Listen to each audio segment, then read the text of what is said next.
So I've been debating for a while about what to call the chat. I don't like saying just chat over and over again. It sounds sort of redundant, and everybody does it. So I got to be weird.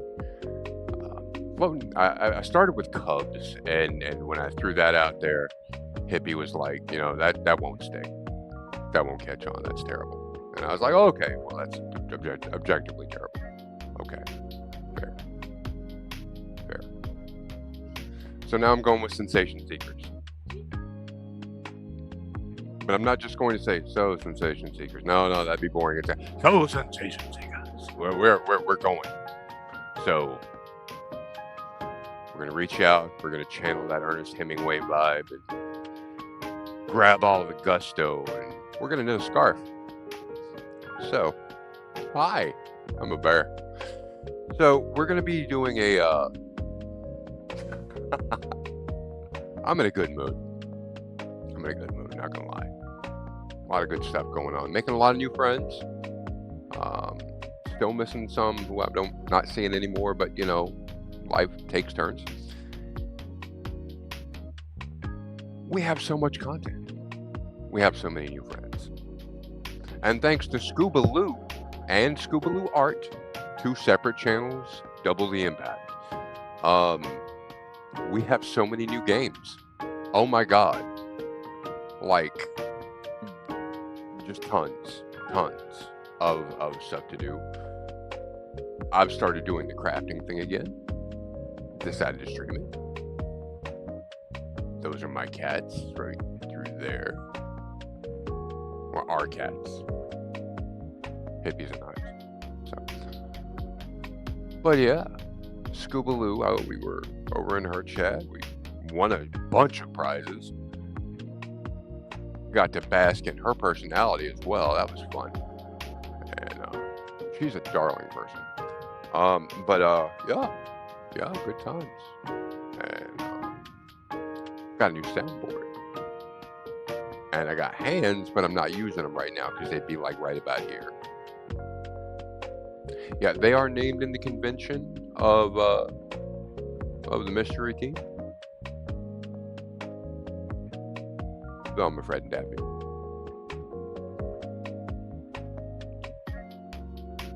A lot of people like to ask me, Fred's a girl. Why'd you name her Fred? Did you misgender your cat? Like, no. That's just what she answers to.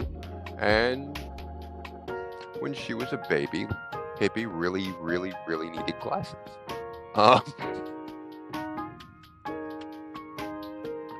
So, yeah, they're all girls. Going in order. Let's see. Let me get my finger lined up. Fred is the little baby. She bullies everybody. She's the one who was interrupting my Christmas stream. She was a dumpster kitty out back of an Olive Garden because never-ending breadsticks. This is Daphne. Daphne is a sleek black cat, very long tail, very kitten-like face, and dumb as a box of hair.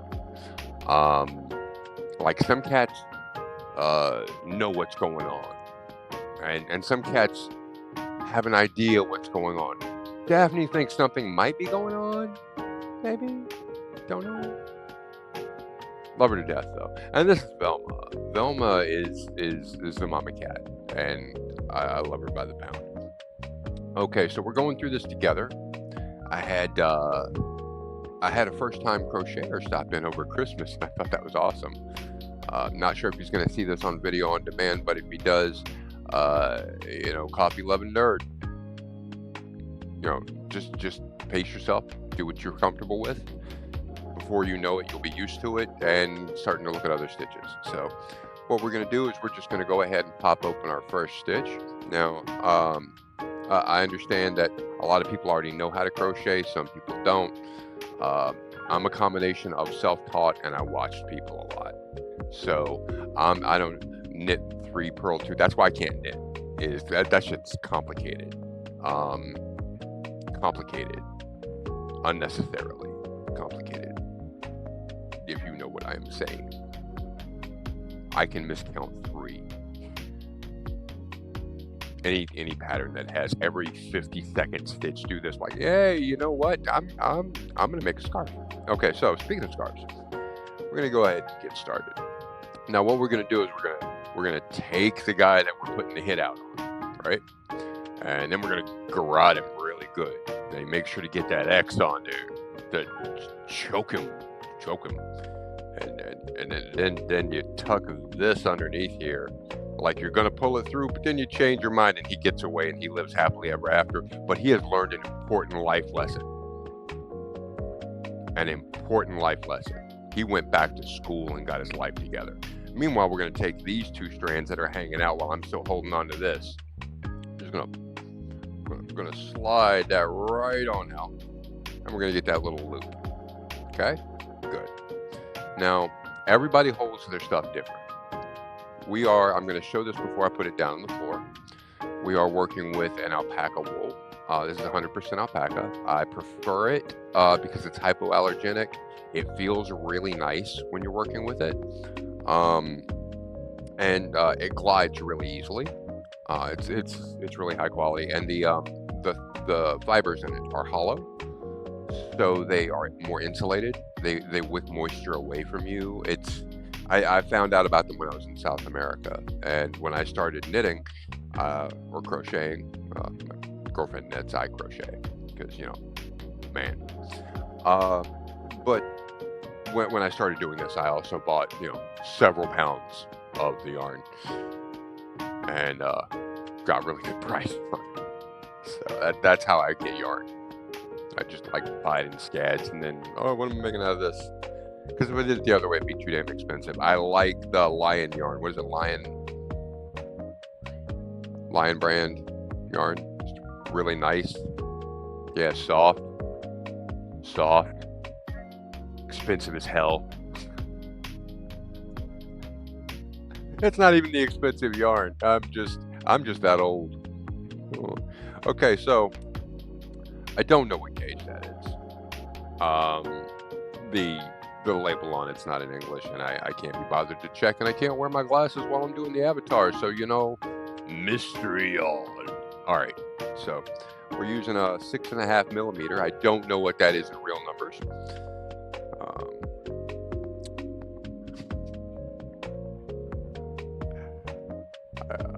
I'm so jealous of Europeans. Not just for the metric system. I mean, like when we protest, protesters get shot. When French people protest, they like throw a bathtub through the president's window.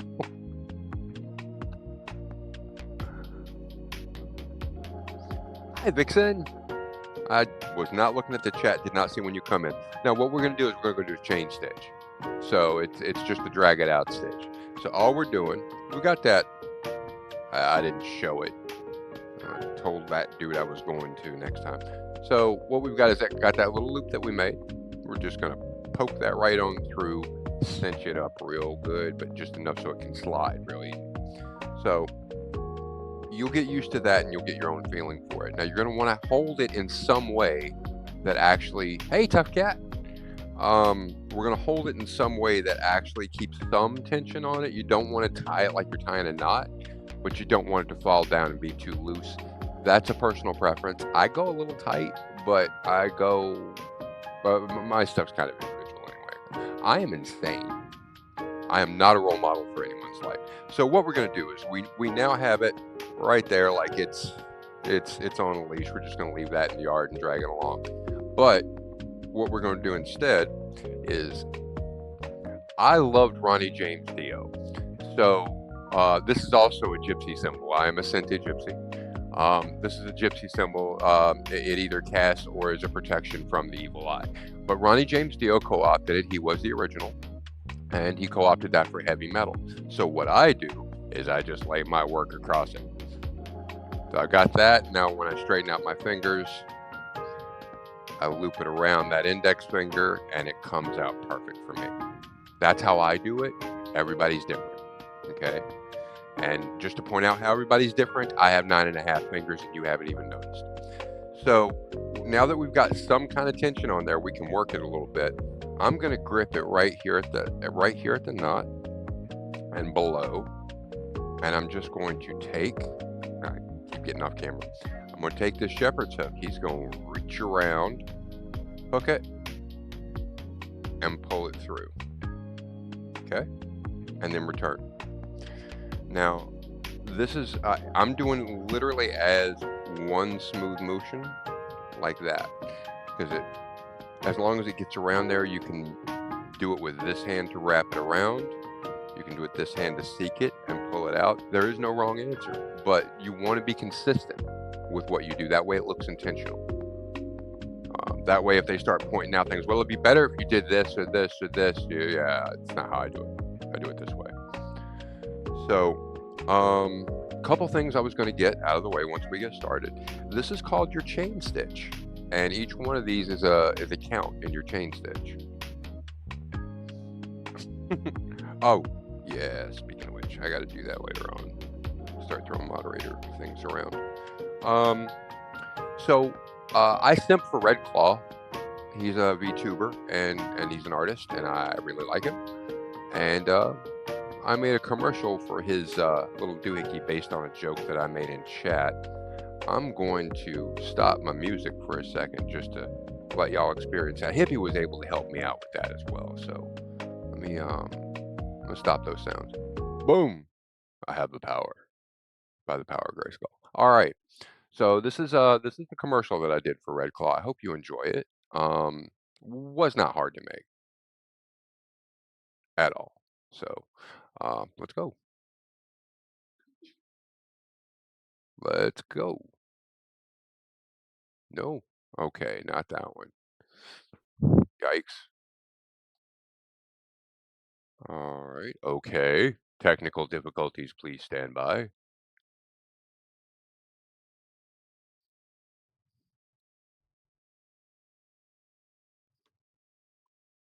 Okay, so we're not going to do that.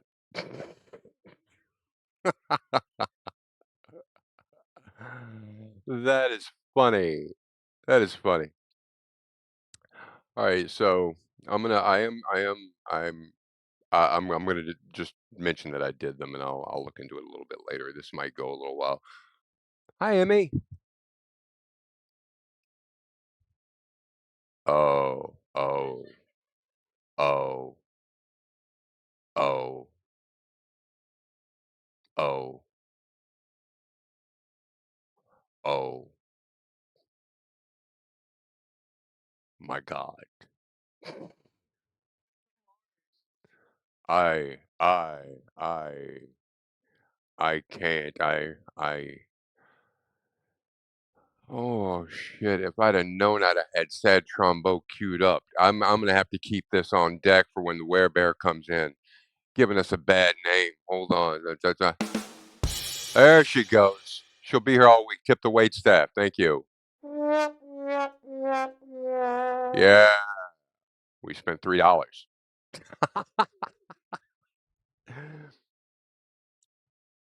So yeah, I made a commercial for Red Claw, and I've got that up there. I've also got an endorsement for another channel. That's the Green Bear.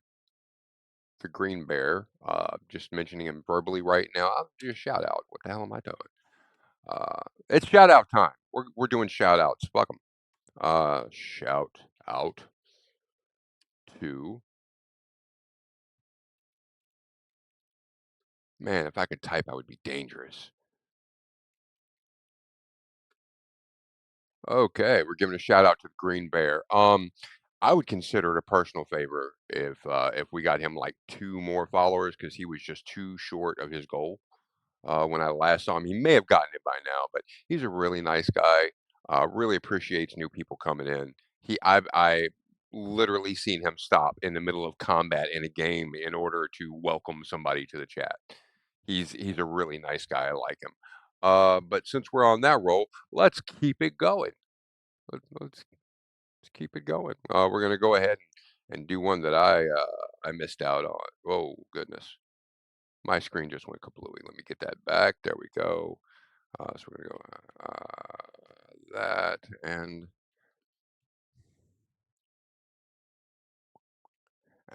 you know You might say you're just doing this one because she's here. No, I don't even know if she's still here. She's lurking, but I'm gonna go ahead and throw this out because oh,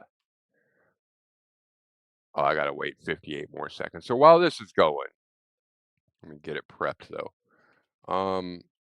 So I was over the weekend in a chain of chats. I didn't used to crochet online. That wasn't my thing. I did gaming and I talked to people, and I'm a VTuber, and I just didn't think I was good enough or had the talent to do anything. And I was starting off with Scoobaloo. So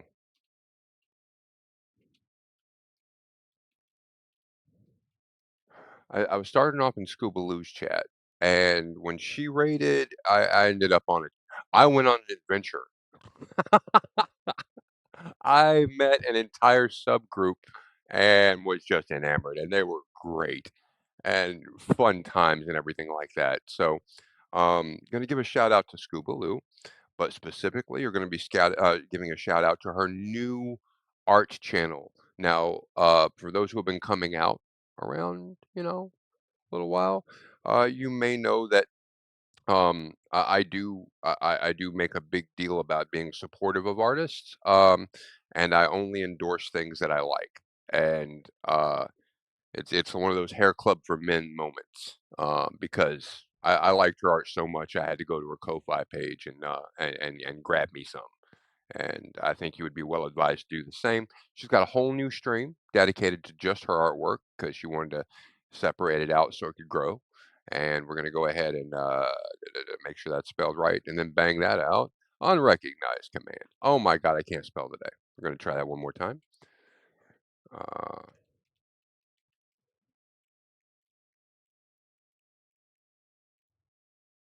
okay. Yeah.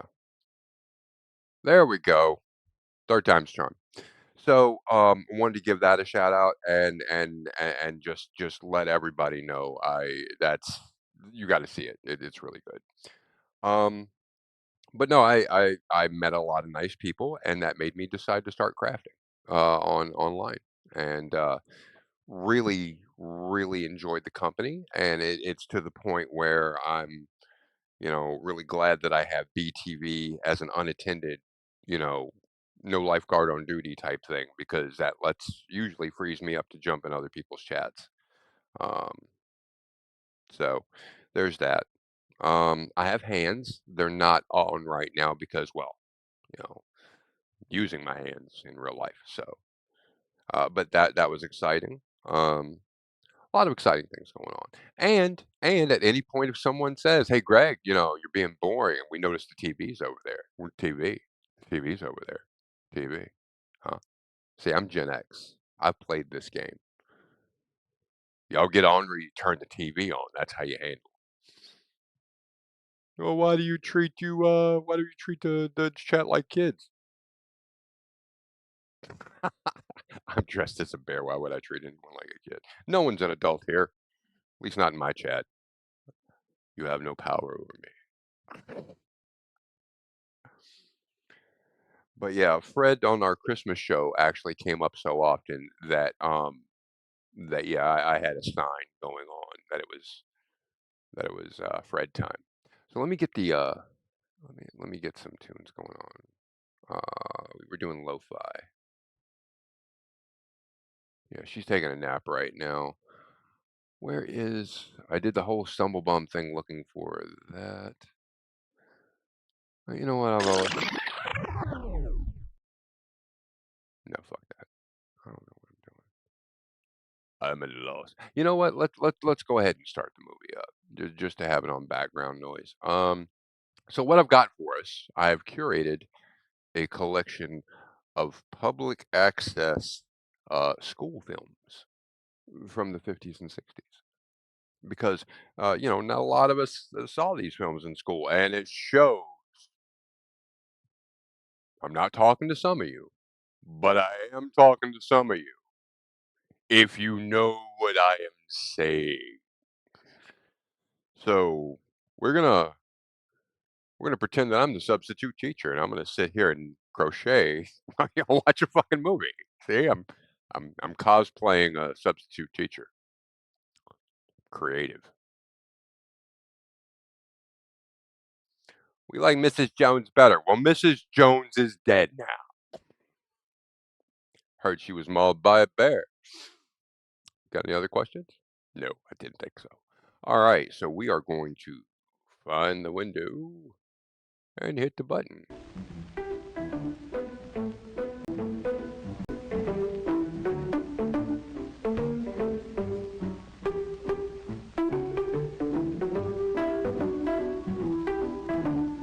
Adolescent development. Subtitled, Why is my body doing this to me?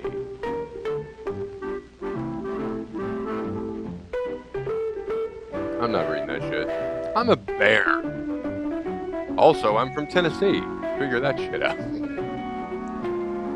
No, I can read. I didn't want to leave Tennessee, but I can read, and that's the law. So we had a moment in Scoobaloo's chat earlier today where I just randomly popped something off that came into my mind, and apparently, hey Timmy, I know your body's changing. Your body's changing, Timmy. Calm down. Calm down. Shut up. Thank you. So we were hanging out in Scoobaloo's chat, and while we were, I just happened to type in a, I just met you, and this is crazy, but I'm a grizzly. I may have rabies.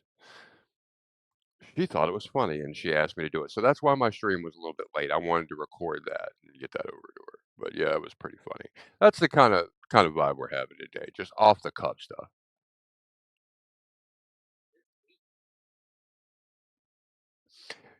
She, yeah, yeah, it was the coolest giveaway ever. She's like, she started talking about the rules behind it, and she was like, you know what? I'm just giving them away. Here, you summon here. Here's two. Um, it was hilarious. We cleaned up. Yeah. So the days run together. I believe it was Christmas Eve. I was on her stream, or the day before Christmas Eve. I was watching her stream, and I won a drawing, and I won 5 games. And then when I was in there earlier today with the giveaway, I got 10 more. So we got a total of 15 games, and they are kind of nice. I'm not gonna lie. Not gonna lie. I want some lo-fi shit. Do I have lo-fi on here? Yes, I do have lo-fi. Any meeny miny this one.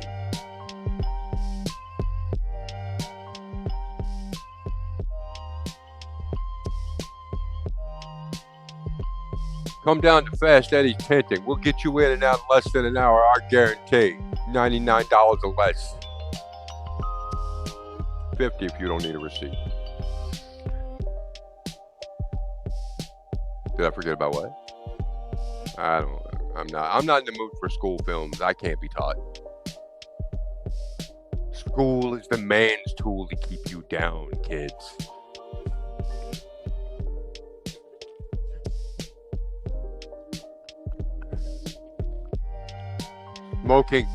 Smoking is terrible. There is no reason on earth to smoke unless, of course, you want to be cool.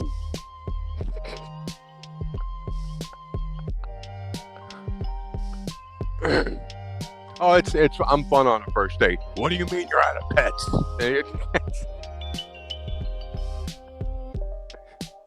No, Jennifer, I understand. It was your cat when I arrived. Now it's mine.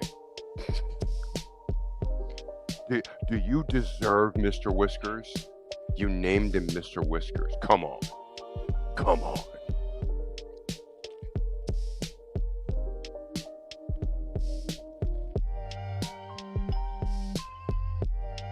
Yeah. And I don't want to give anybody the impression that I experiment with drugs. That'd be wrong. I'm into full scale research. You do not come up with the bear like this after a cup of coffee. just making that note. A lot of weed and a lot of head injuries.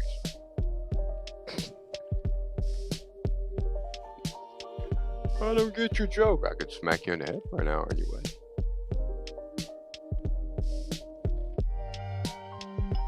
So yeah, I'm not really counting the chain stitch.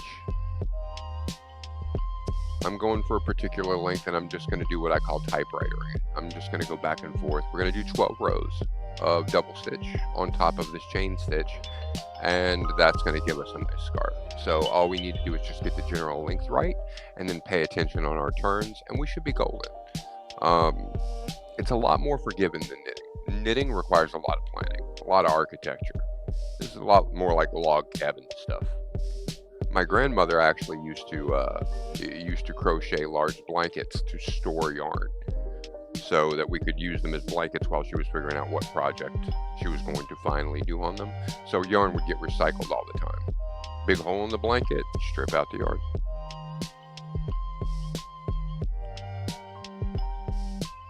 Yeah, I'd like to say she was thrifty, but we were poor.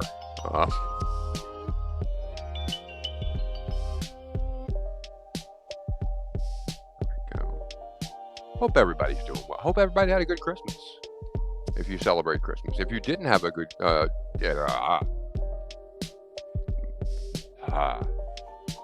face not working. If you don't celebrate Christmas even, I hope your Christmas day was good. But,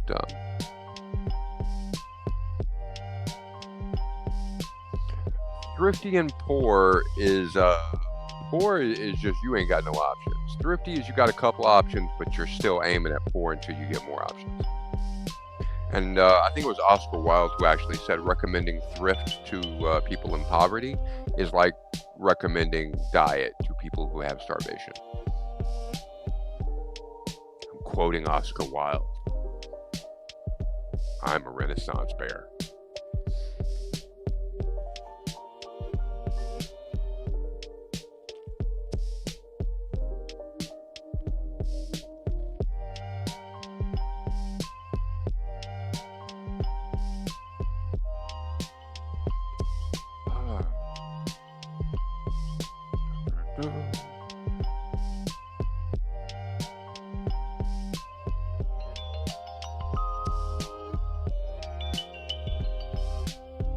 Forgot to switch back to that sound effect stuff. Let's a little bit slow on that one, Emily. I'm sorry. Emmy made a joke, everyone. It's um.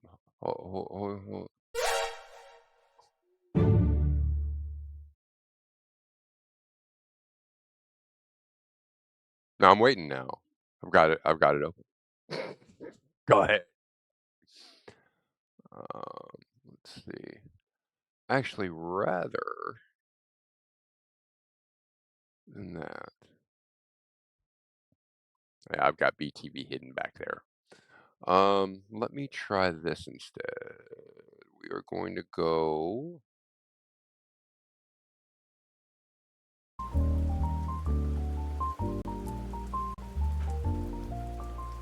That works. That works. Now we need to get this handsome devil off the TV. That's distracting me. I am heterosexual.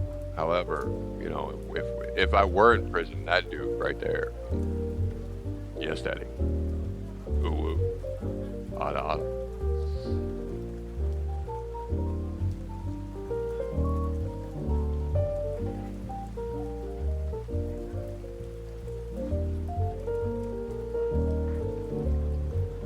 I always wonder if jazz music is intentional or if, like, no one brought sheet music.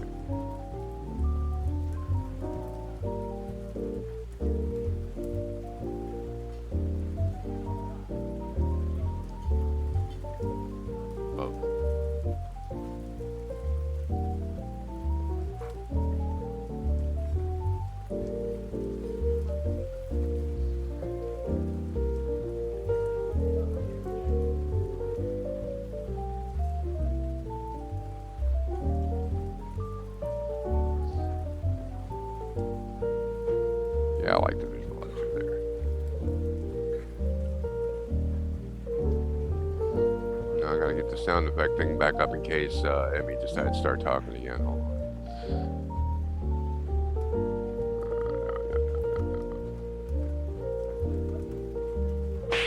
Oh, that's it. Yeah. Yeah. Mm. Yes, mommy. Yes. I'll be good. Don't. Oh, I'm streaming. I gotta stop. What else did you? I told you we needed more glitter. Okay. I told you we needed more glitter. So let's guess who's been in my soundboard. I told you we needed more glitter. I told you we needed I more glitter. told you we needed more glitter. That's supposed to be the Imperial March. I told you we needed more glitter.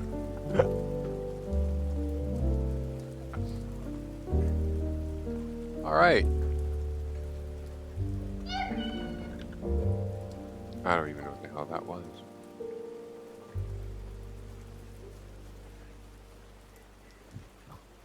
You are way too pleased with yourself over that.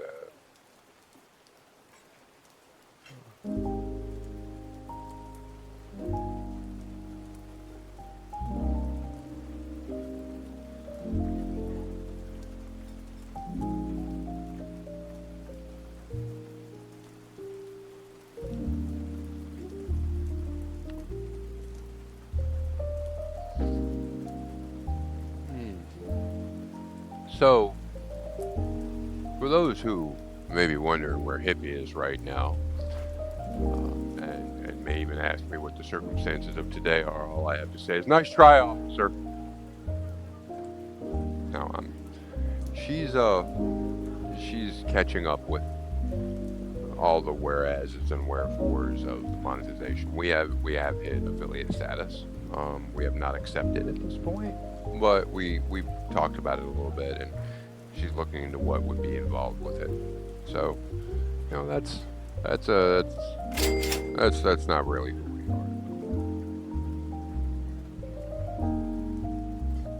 are. Funny thing is every time a subject of money starts to become too important around me, I do my best impression of words. Tim Curry from the movie Oscar, when he's playing the linguist expert, and they dump out they're telling they got a bunch of money in a bag, and through happenstance there just happens to be women's underwear in it. And he's decided these people are crazy. He just starts picking up undergarments. This is money, and this is money, and this is a crisp $20 bill.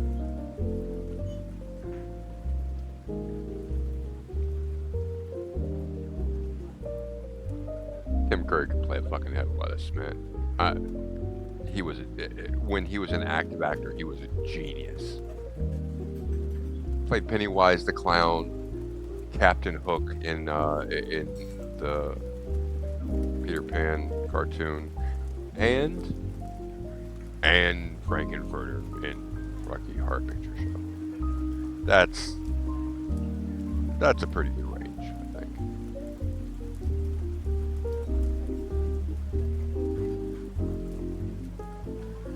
Meanwhile, I've only been impressed by Tom Cruise in one role, and that was in Tropic Thunder when he was the producer who was trying to get people killed. That's the only one where I've seen where I was impressed with him. I don't find him impressive.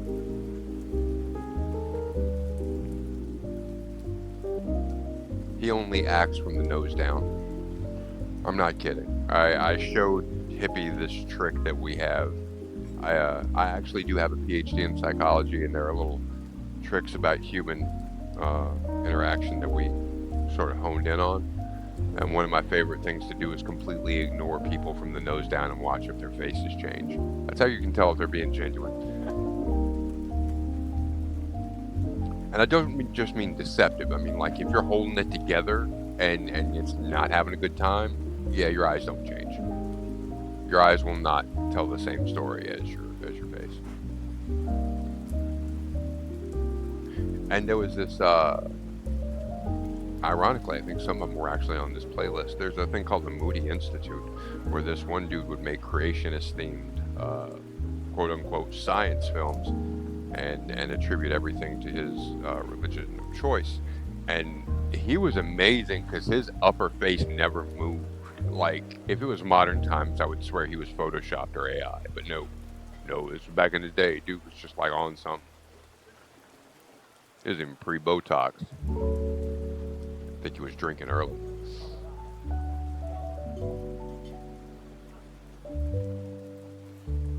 Me personally, I consider myself to be a martyr for Twitch. Yep. Most martyrs are dead. I'm a little dead inside. A little dead inside.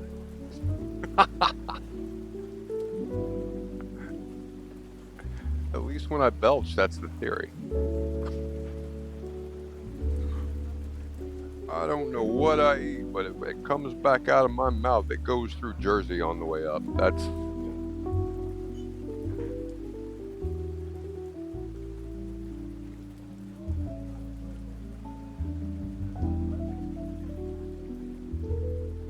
What else did we cover the other night? Yeah, we talked about how to disable a vehicle. That was fun.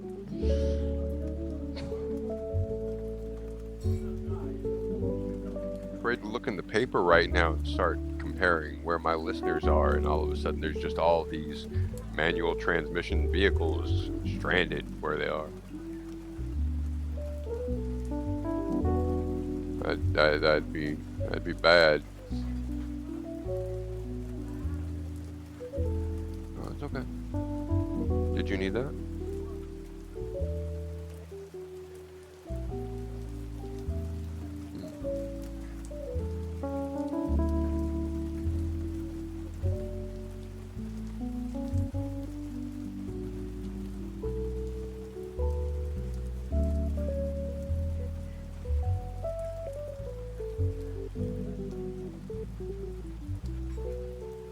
Yeah, I always like the wrong kind of girls. All the girls I've ever been in long-term relationships either have ADHD or are inherently evil.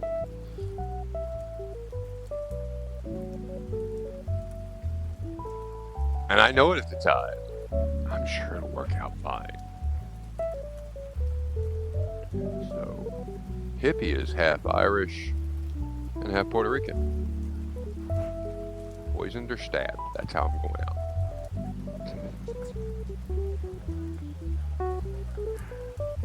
Oh, God. I'm terrible to date, though. Like, I always seem to get the bad people. It's like, you know, romance is a movie theater, and every time I get seated, I always show up late. The trailers are already half through, and every seat that I sit in has a sticky floor. But yeah, I always settle way too early. Hippie's the exception.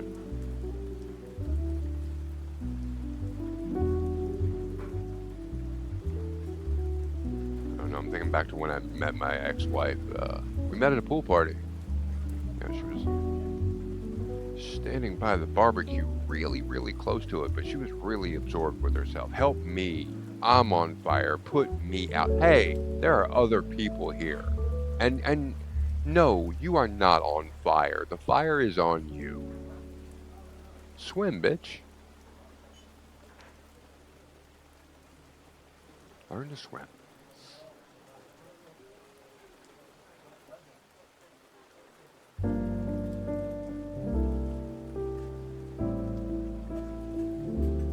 What if Charlie Brown just lives in a town where everybody like works at a chemical factory and they all have the same speech impediment and we just think it's cute?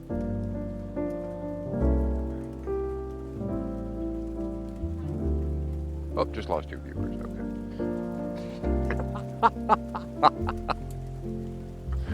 I was fine until he mentioned Charlie Brown.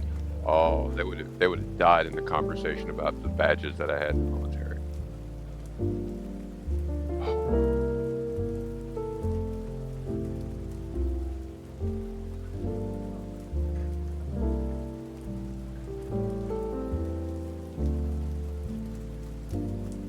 I don't. See, that's the thing. In real life, I'm not going to talk about it.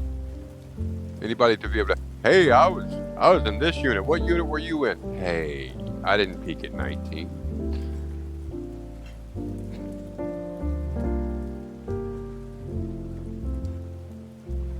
I got out of the cult. How dare you call the military a cult? Oh, you mean where they shave your head, control your diet, make you exercise all the time? Yeah. Maybe chant while exercising. That's that thing.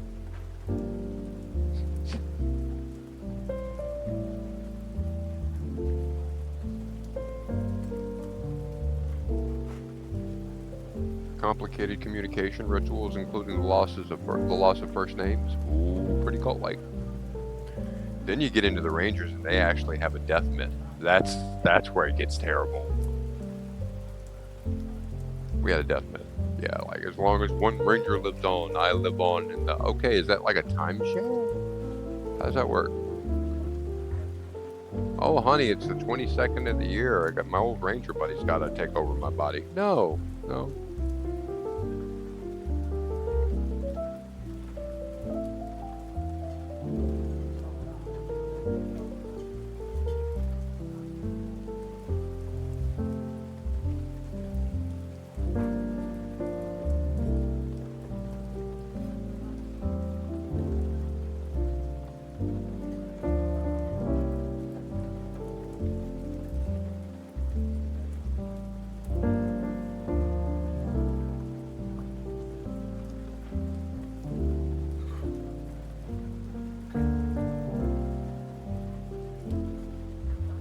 So when I was looking up cartoons at one point over the weekend,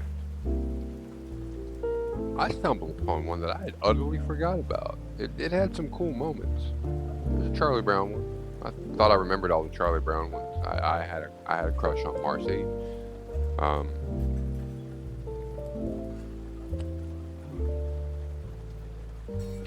Apparently there's an entire cartoon where Charlie Brown, being the stable gentleman that he is, sees a redheaded girl on TV in a honey shot on a football game and then begins to track her down.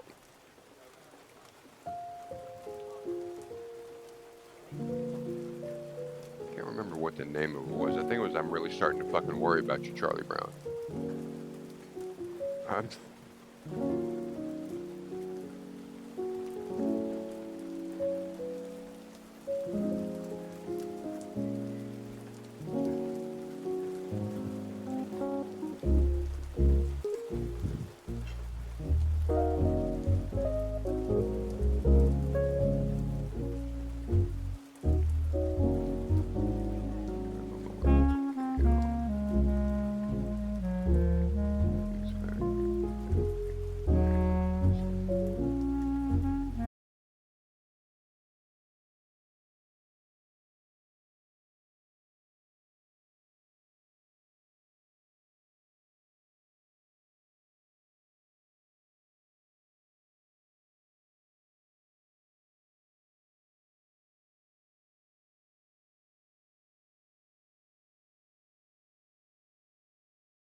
We're nuts.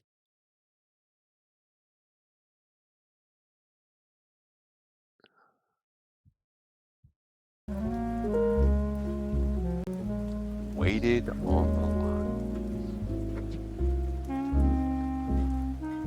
line. Now, speaking strictly from a psychology angle, you do know that chatting up, confessing to your crush is the worst thing ever, right? Like, if they don't know and there's no sexual or attractive component to your friendship, you have all these guys who get these messages over and over again from media and fiction that these big gestures will change everybody's mind. I fell victim to it. Shit, I think the international symbol for love when I was a teenager was John Cusack holding up a boombox. Say Anything was the movie. But big gestures, I'm gonna do the big thing and then you're gonna love me. I'm gonna give everybody the benefit of my little over half a century on this earth. You know what every woman wants. Food. Food. Food. She may not let herself have it because maybe she's on a diet, maybe she's a model, she can't have it. Food. Gundam plastic model kits may be a bit specific for you, Emmy. I think that's what just makes Emmy Emmy.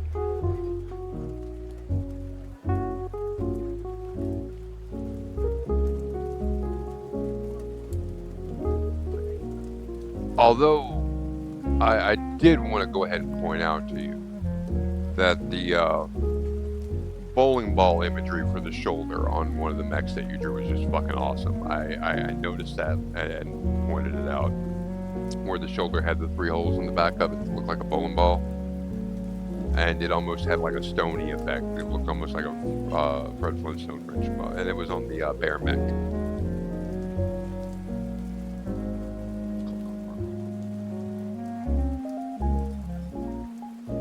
Oh, you didn't draw it. Okay, well. I was willing to give you that. But... oh, well, cool.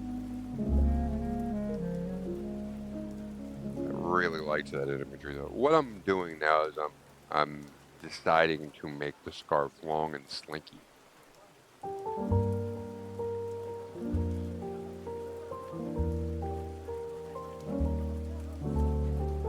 So we are going to go for double the length and half of the rows. You still should be right around 4 skeins.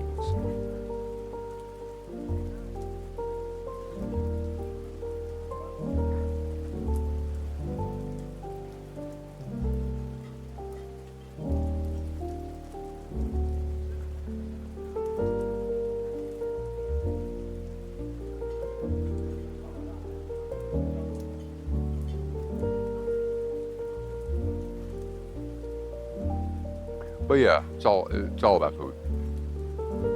Sweets, candy, regular food, day-to-day life shit. But that's what everybody wants. Doesn't speak to attract it. It's just what people want. They want food. Anything else is a shared experience. You start talking to your crush about shit, what you are doing is you are gambling everything that you reliving a memory that only you had is not going to be creepy to the other person because that moment can only be judged by the reaction. If you're into it, it's romantic. If you're not into it, it's terrible. Like, terrible. Actually, I'm gonna make it longer. It's another thing that's on that level, like, I'll read a lot of romantic fiction, and they'll have things like a girl will go out on a date, and the dude will spend the entire night staring out her window from outside. Okay, I'm calling the cops. No. Well, what if it's not their first date? Dude, you're not hanging around outside.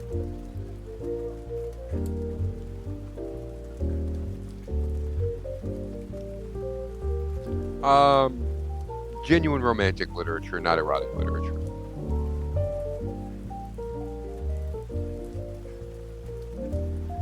I usually don't read a lot of erotic literature because although I like surprise endings, erotic literature usually the surprise endings are not fun.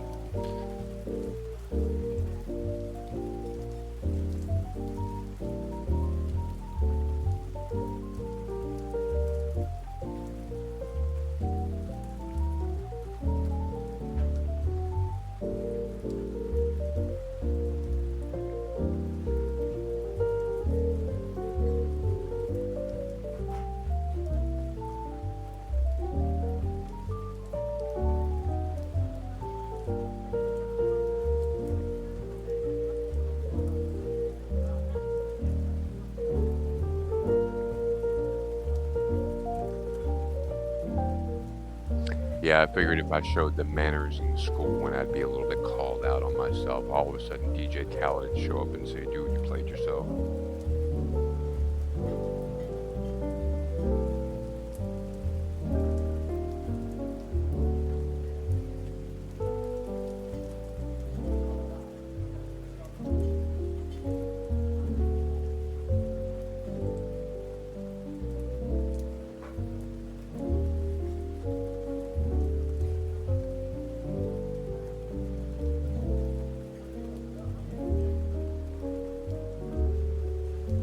Well, that's why I can't have nice things. Me.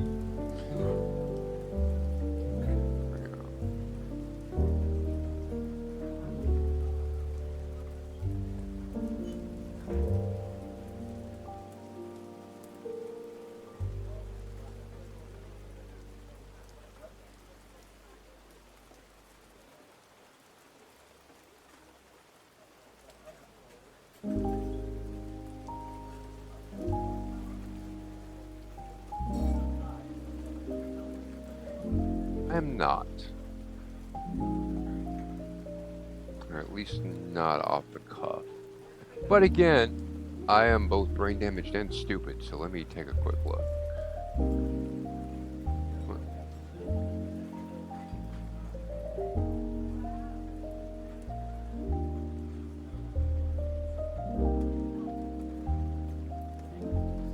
Take a quick look. Oh, yeah, I don't do those. I make squares.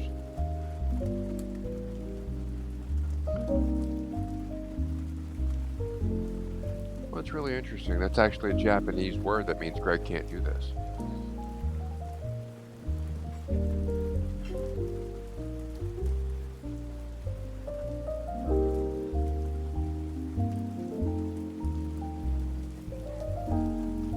The literal translation is you're fucking with me, right?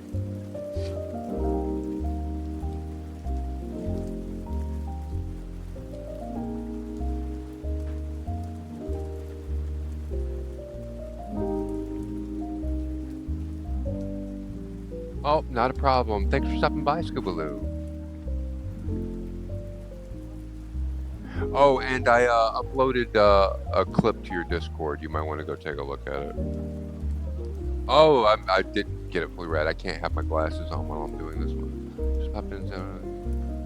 Oh, you saw the clip on Discord. All right, perfect. Got it?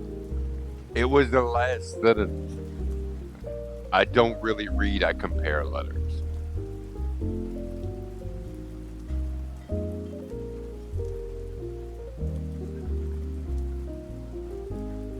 I'm an American. I think literature is on a fortune cookie.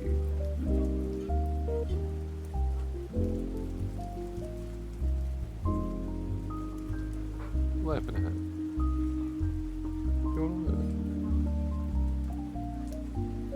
Oh, you've got a delay. Okay. No, duh. Which is worse, being brain damaged or making fun of him? She's a terrible crow.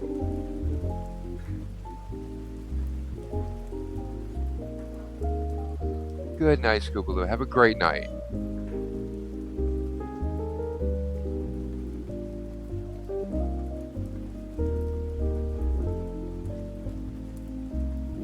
Well, you definitely should. My thing is I'm good with like 2 or 3 stitches, but I do those 2 or 3 stitches all the time. So I'm kind of specialized in them, and anything where it starts getting into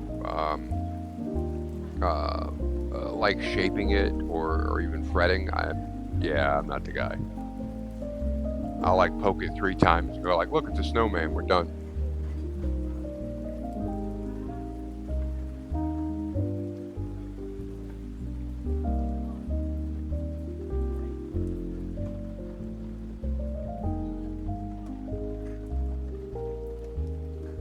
I always thought crows always sound like they're applauding for Tom Waits.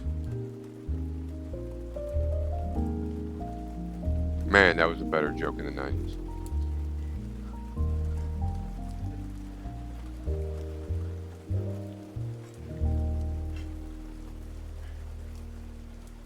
I'd start to explain it, but man, that would just get really bad. Really bad. That's the thing, I'm not a stabber, I'm a slicer. So, I'm not going to say anything more until we finish researching whether or not I can get in trouble for using a butterfly knife to cut my yarn. I did it without thinking about it the other night, and it was like, oh shit.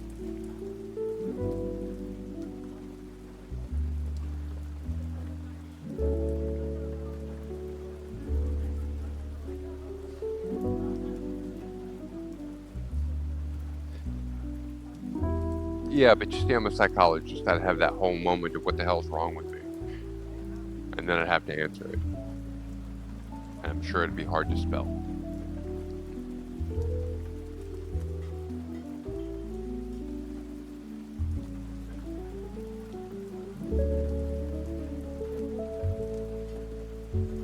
You were talking about getting McDonald's tonight? Do they have a McSalmon?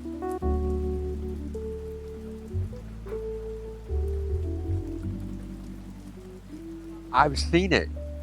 It might be a limited time thing, but I've seen it. It's like the McRib. No, it's like the McRib. It's McSpam, but you ever hosed off a McRib sandwich? That thing has never seen a rib.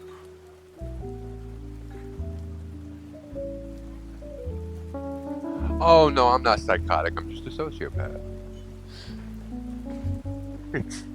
It's a whole different flavor of pudding.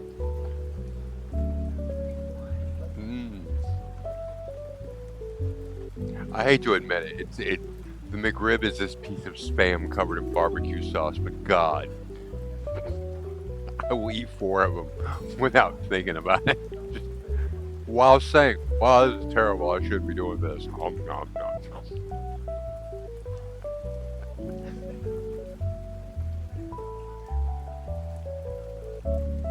So yeah, I'll have 2 of the salmons.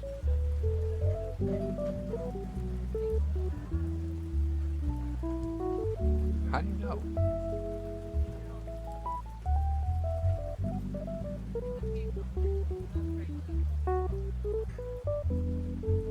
And then I'll have a taco salad. They will make whatever you... Alright, look, I don't know what happens when you go to McDonald's, but the process is so two-dimensional and it's never the way you describe it. So I don't even know if you're going to the same place. You arrive at McDonald's, you open the door, everyone screams, they leave, you go into the kitchen, you rustle up whatever the hell you want.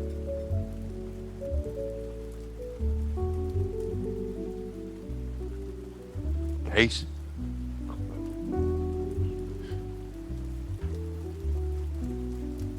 Join us next time when we'll discover the beauty of convenience stores. They're working minimum wage. They don't want to stop you from grabbing anything. Those chips are yours. Oh, God. Oh, where are we at? Where are we going next? Let's go this way.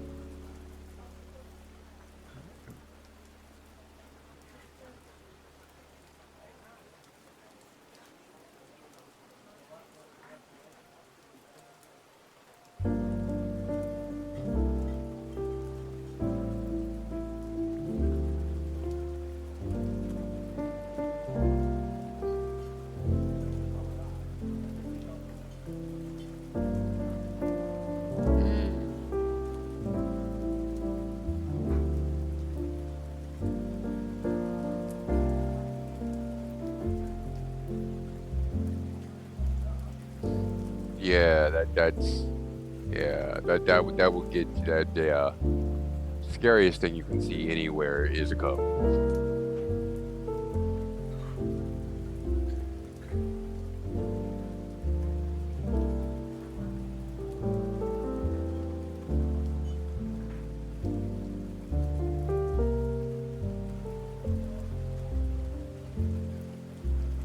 Kind of explains the power structure that we have in our house. I can tell you right now with my mom, you'd mess with me when I was a kid. Yeah, last sound you'd have heard was the angel of death. You might hear, boom, that maybe, and then you've got hippie's mom. Hey, I'm gonna screw with you. I'm gonna mess her up real bad. Oh, you ain't gonna do shit. You ain't gonna do shit. Yeah, that's actually recorded when she moved in. That was her mom. Thinking birds speak. That's Greg gonna amount to shit. Hold on. Yeah, yeah. Useless PhD. That was at the end there.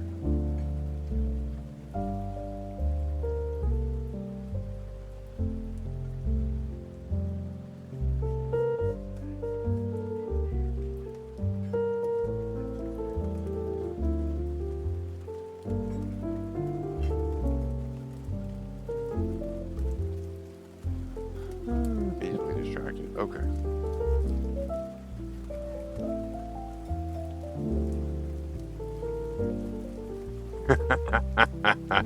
You want to see a specious joke? You ought to catch us on Kink Night when I put a burlap bag over my head and chase her around the house.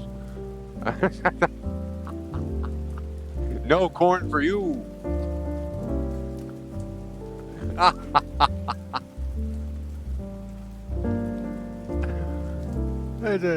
It's a fun game, but it's one of those games where either we're playing it or I'm playing it. That's just.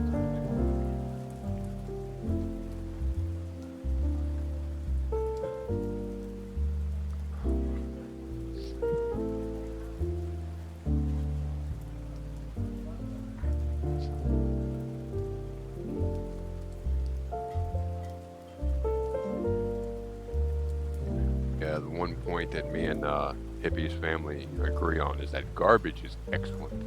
Um,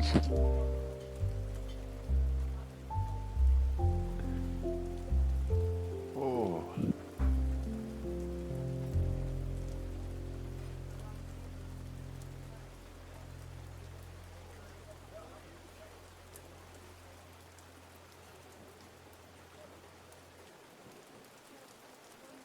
in Norway they have the salmon year round. It's because they're not afraid of mercury.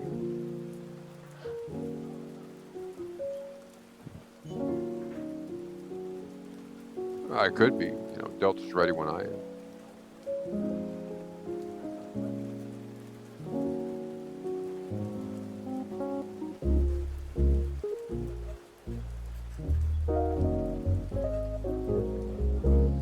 Well, the government just doesn't want me to fly anymore. That's been made obvious with that whole TSA thing.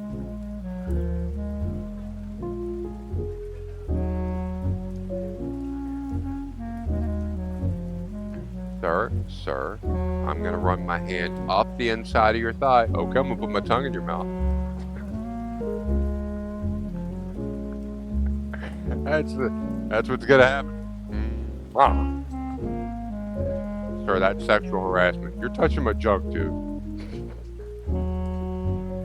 We're having a moment.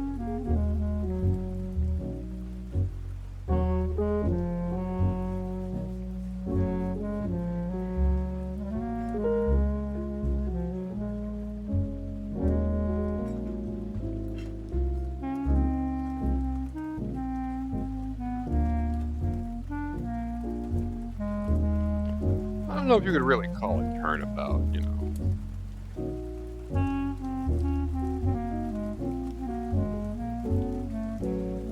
Sir, I'd like you to step inside this chamber and raise your hands above your head. Yeah, I'd like you to scream until my breathing slows down.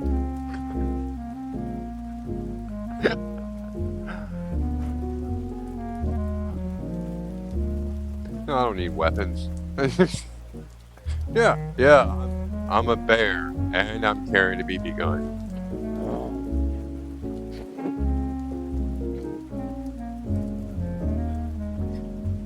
I'm pretty sure no one's going to want to be on this flight. I'm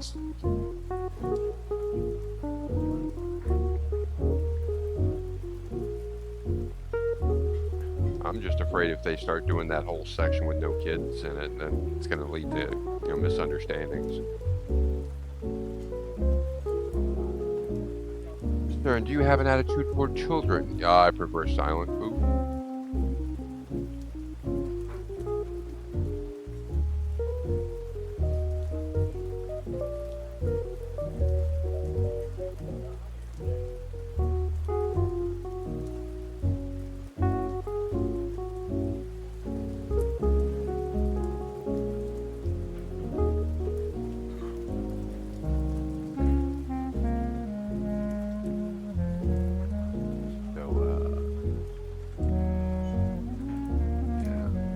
A lot of people in the chat. Everybody seems really cool. I was going to let everybody know about this new substance I've come across that really just blows my mind. It's called placebo. It's so good. It does everything I thought it would do.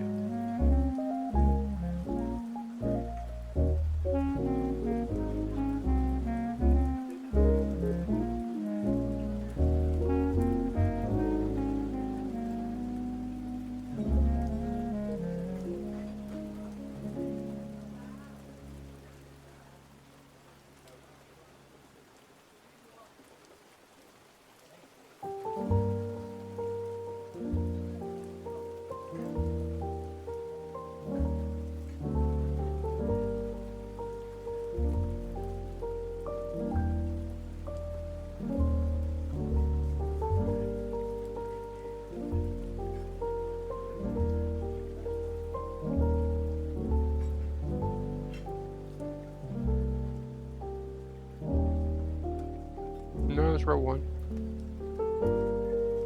Yeah, I turned from the chain. You don't count it that way. This isn't knitting. The first row doesn't count for those at home. You get the chain. That's the floor. And then you stack the first row of bricks on top. So that's the first step. Always, right? Unless your last name's Trump. Or Biden. Or anyone with more money than me. Hope everything bad happened to them and nobody but them. Yep.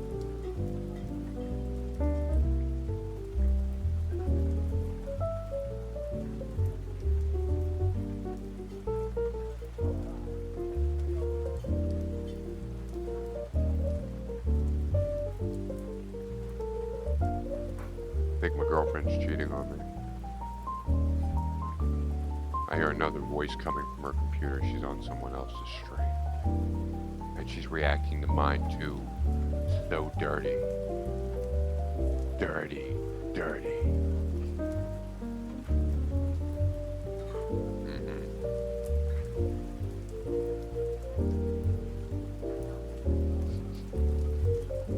Oh. No, it's me. I looked over and saw me. It's terrible. I don't see how y'all put up with it.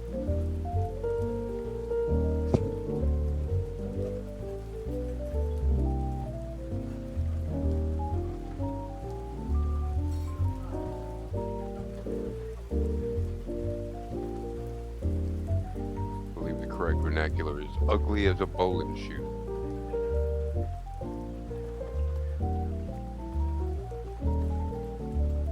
I scare small children. I'm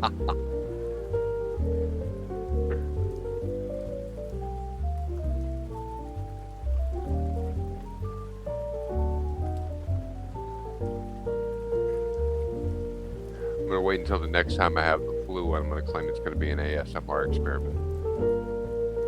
Don't tune in. It's going to be bad.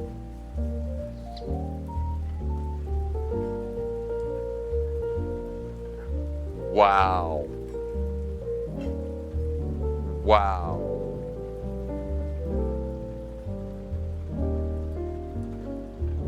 Wow. The crow is accusing the bears of stealing lunches. You know what? You're absolutely right. That's exactly what happens, Hippie. That's exactly what happens. And its problem is so endemic and pronounced that there's a customary way to scare us off. What they do is they get all their old clothes together and then they tie them on a framework and they put them outside and then we all, no, wait, that's you. That's a crow. That's a scarecrow. What are bears afraid of? Oh, wait, Leonardo DiCaprio. No, we're not.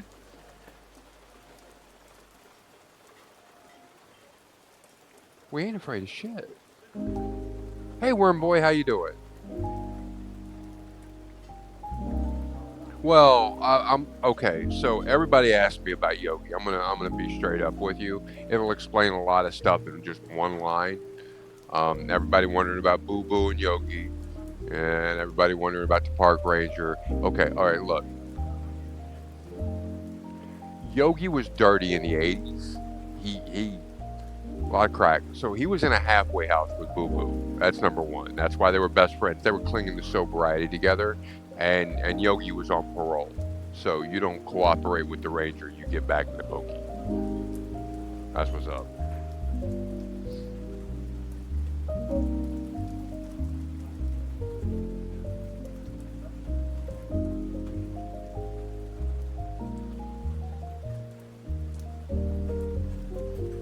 No, I just know him.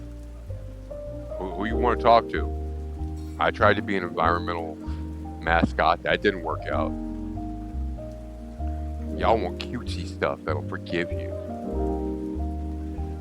Hey, here's time for your auditions. Oh, I'm Woodsy the Owl. Give a hoot, don't pollute.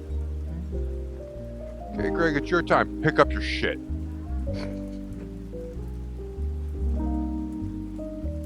We got 3 reasons for not smacking you in the head. I've forgotten 2 of them. Pick up your trash.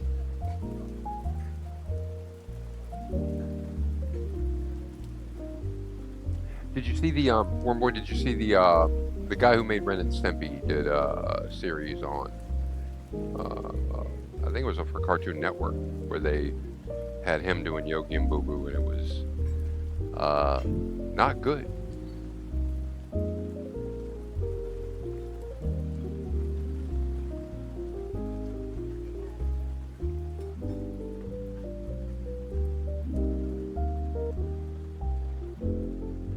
Yeah. Not very good. Well, Yogi's not very good. Not very good. You know why? You know why him and Boo Boo lived together? They weren't wearing pants. Did you see anything there?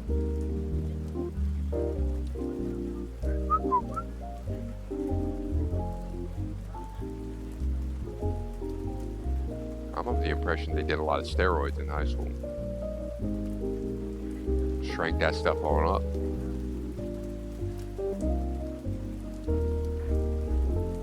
You're gonna complain that my medical advice isn't good. Well, the Talking Bear on Twitch was saying that steroids make your pee-pee small. One of those cause and effect type things. It's like everybody says they want to change in life, but no one's wiping with their non-dominant hand.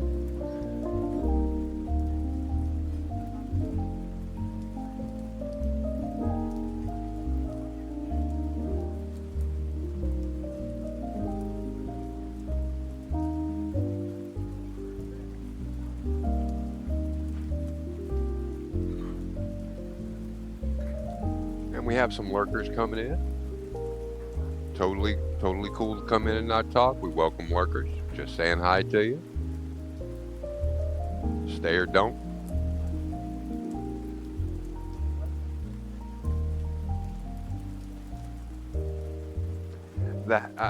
the two episodes of Ren and Stimpy that just struck me as total genius were Happy Helmet and Space Madness.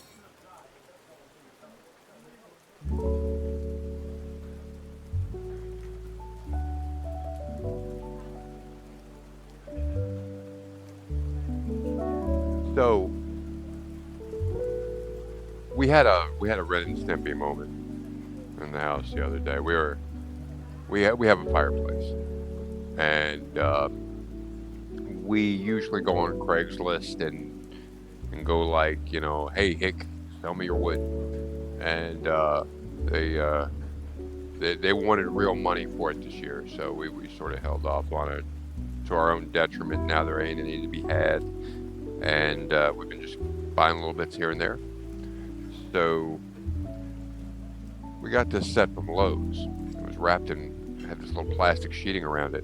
When we cut it loose, they had stapled a handle onto the side of it, but both the pieces of handle were attached to the log, so it looked like the log had a carrying handle. At which point I broke into a log commercial for the executive log. Dun dun dun dun dun dun. What rolls down stairs, unloaded in pairs, run over the neighbor's dog. It's great for a snack and fits on your back. It's log, log, log. That shit was awesome. We still have it.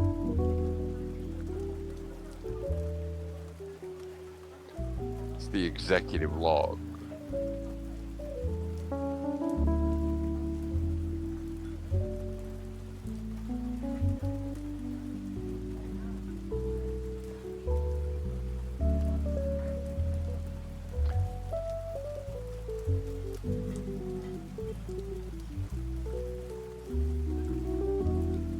Alright, have a good time lurking, worm boy.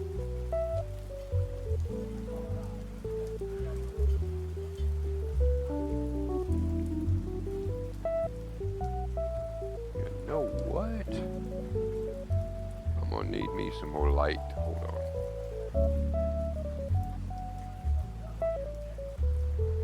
on. I set everything up so I could lean back a bit, and then I've been sitting forward on the desk the entire time. No, y'all wanted to see my forearms anyhow, right? Oh, and I mentioned it earlier. Yeah, 9.5 fingers. This one has been cut off, and from here up is paralyzed. It doesn't straighten. It's actually, yeah.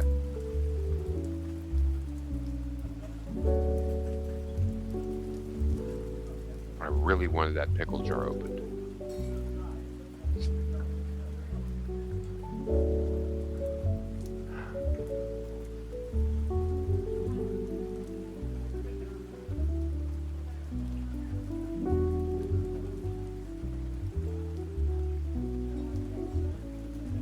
So, is anyone cooking up any New Year's resolutions?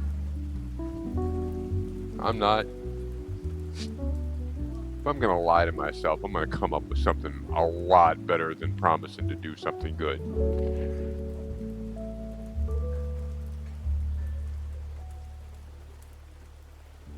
I think this is the year where I'm finally gonna rob that bank.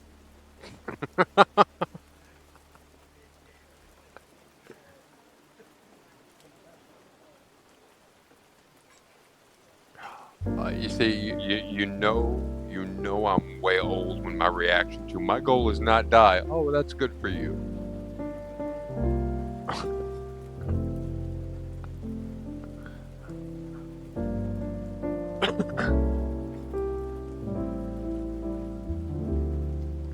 No, you don't do the Missouri cheese ball.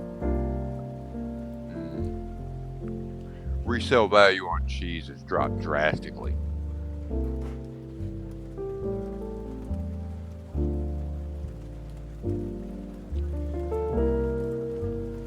Unless you're dealing with the craft pepper powder kind. Yeah, the resale value. You can't eat the product in. That's when it stops being a business plan and it's a problem then. Whereas a cheese dealer would have an opportunity, you have a bellyache.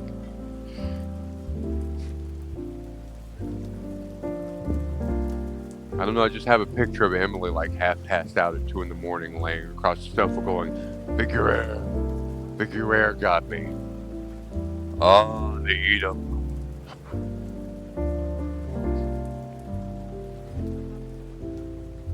I'm terrible with that too. A little bit cheese. A little bit more cheese. Oh, I ate too much cheese. What are you gonna do about it? A little bit more cheese.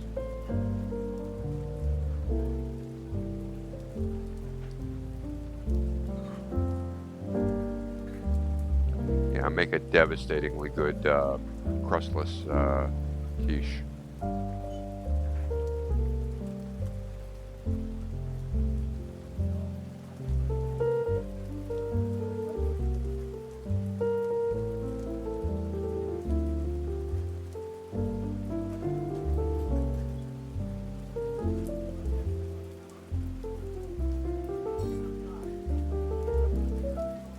But usually when I have trouble, like drinking an entire quart of any fluid, 90% of my problem is that I have a hang up about not getting any on me. So, like, the moment I start letting it spill all over, I'm good.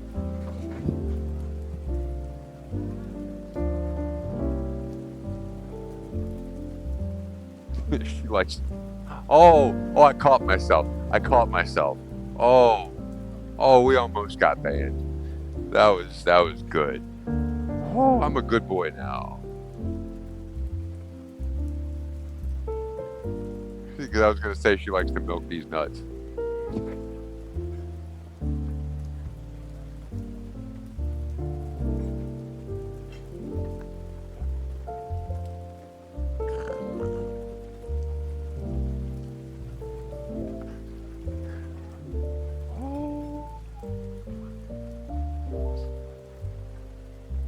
What martial arts style you like, lion or dragon? I'm not saying anything else.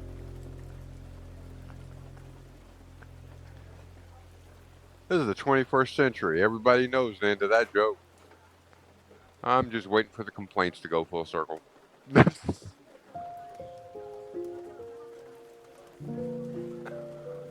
Anyway,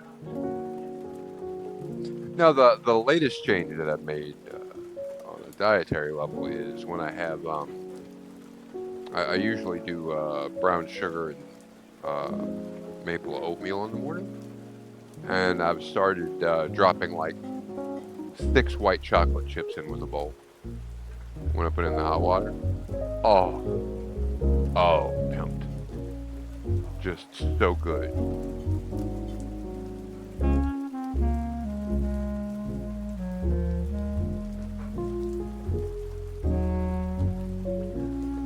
Molly used it.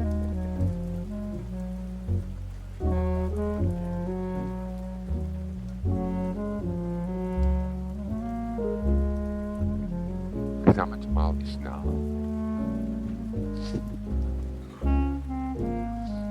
I really love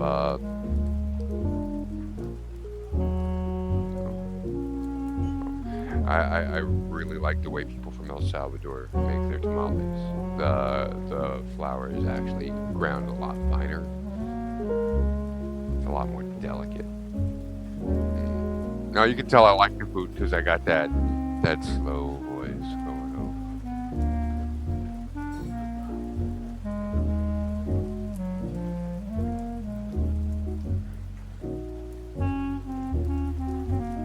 Oh, gotcha. But now I want tamales.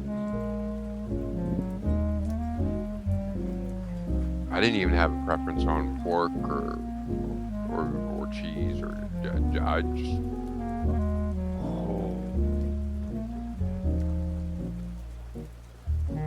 Man, I'd fight the neighbor's dog for a good tamale right now.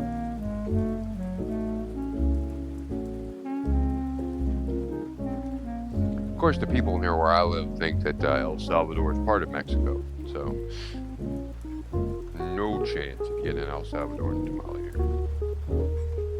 Or sushi. You have to go down and buy bait.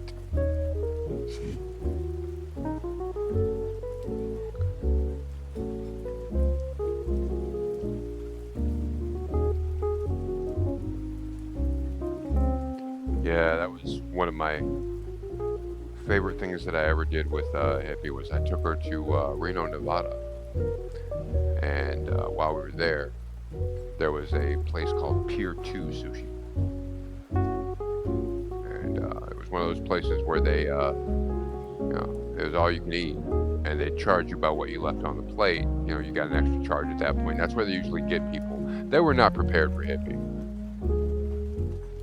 Like one of the things that they had was quail egg shooters, like where they, have the piece of sushi and then next to it was a little cup with a full quail egg in it. And yeah, I'm kind of sure that the quail in Reno, Nevada still tells stories about her like the boogeyman, because we were in double digits with that stuff.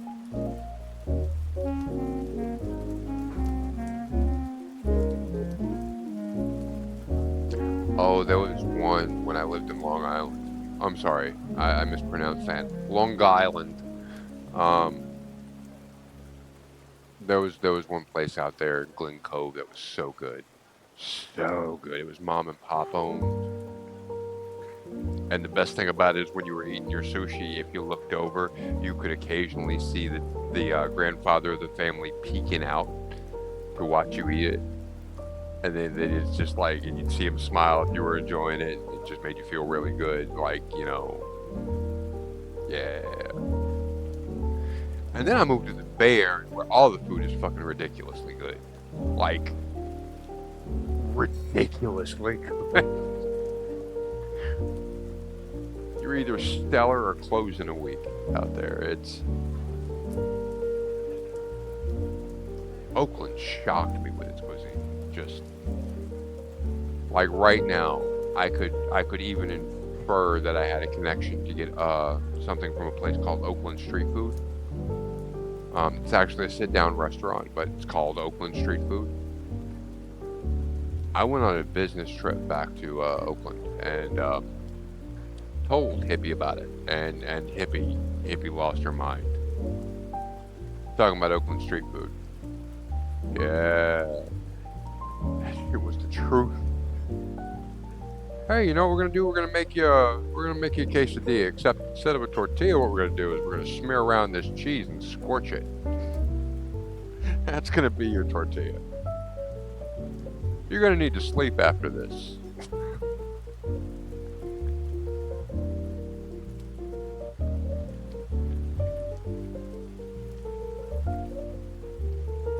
Oh, the best thing was the Nina though. So, interesting geography point is in the Bay Area. Like,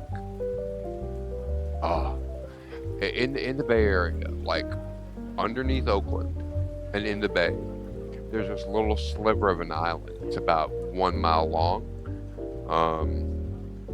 It's about a quarter of a mile tall. So about a quarter of a mile by 1 mile. And they actually filmed Star Trek, The Voyage Home there. It's Alameda. It's where the shipyard is. That place had a bakery. I'm trying to remember the name of it. It was like the Good Vibes Bakery. Yeah, it was the Good Vibes Bakery. Good Vibes Bakery. They had a cookie called the Nina. Oh my God, Emmy. If you like chocolate at all, the Nina was a gift. It was like, it's a brownie cookie, and they start off with 90% cacao to start off with, and that's what they make the base on, and then they put the milk chocolate on top. So you got the milk chocolate brownie on top of a denser 99% cacao brownie, and then they mix it with entire eighth of a walnut chunks, and then they get it all together and then they bake it, and it's this semi-rigid kind of cookie that's about the size of my palm. I'm 6'2", so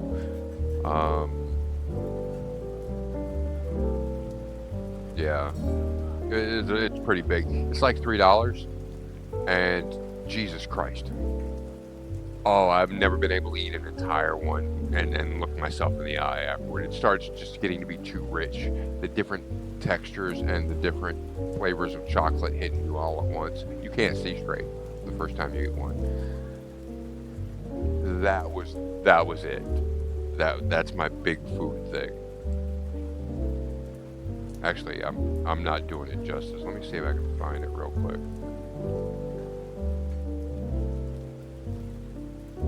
You know when that cookie gets you. So that's the.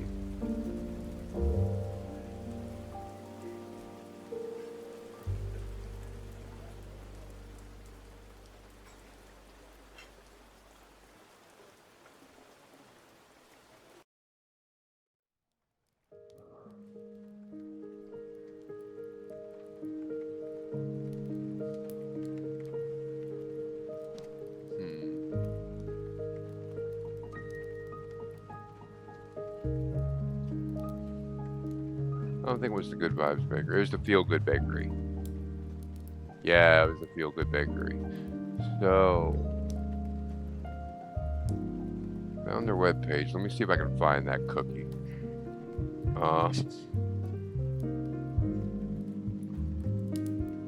Home holiday hours. That's great. Where you get products.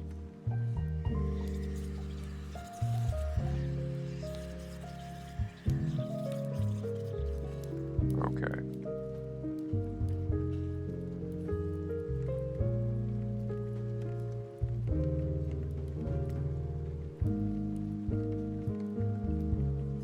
There we go.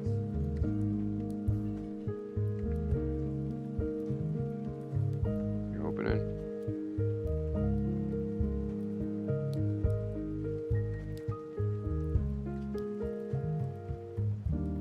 Okay, you're gonna save that. I have the technology. I can do this. We are going to do that as an image. New. This one's.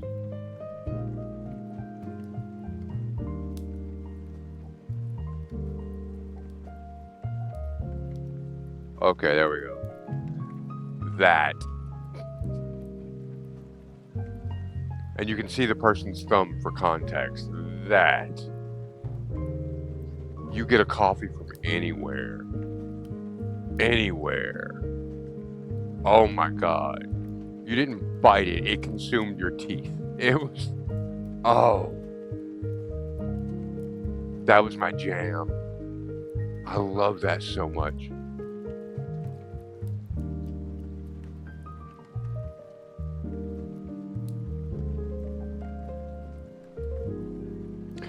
I don't think you could, because every time you'd like set it down and be like, is this for everybody? Can I have some? Oh, I love those things so much. Anyway, I digress. But yeah, with the Alameda, they had an outdoor mall too. So, like, they had a lot of food options. They had a place called Bold, spelled BOWL''D. It was a Korean restaurant. Oh my god, I would get so full. The temperature was always springtime because they had a permanent low pressure system above it.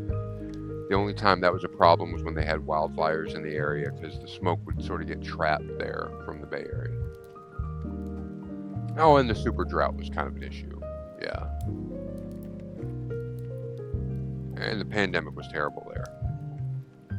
Like, in some towns, they didn't even see that big of an effect. Yeah, there were a lot of people, unfortunately, are no longer with us from that area because they so congested, everybody on top of each other. It was rough. But I calculated at one point when we were standing in Alameda, and I looked onto Yelp, and I was able to figure out that I was less than a quarter-mile walk from 7 premium, really, really, really good sushi places.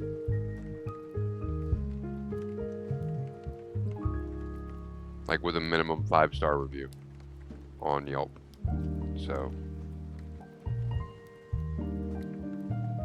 In the entire area, I remember one bad restaurant, and it's based totally on nostalgia. The Oli's. Oli's is like a 1950s diner. It's where the boomers go to pretend it's the 70s.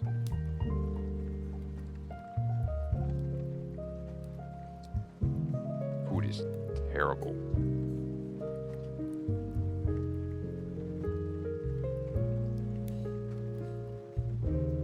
Like next door to it, they're doing Philippine Korean fusion food.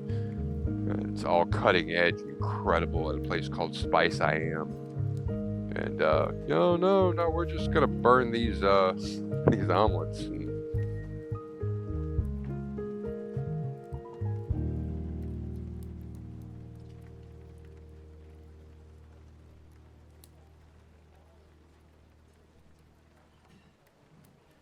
although I'm not complaining, I do have a lot of food options here. It's just not really good ones.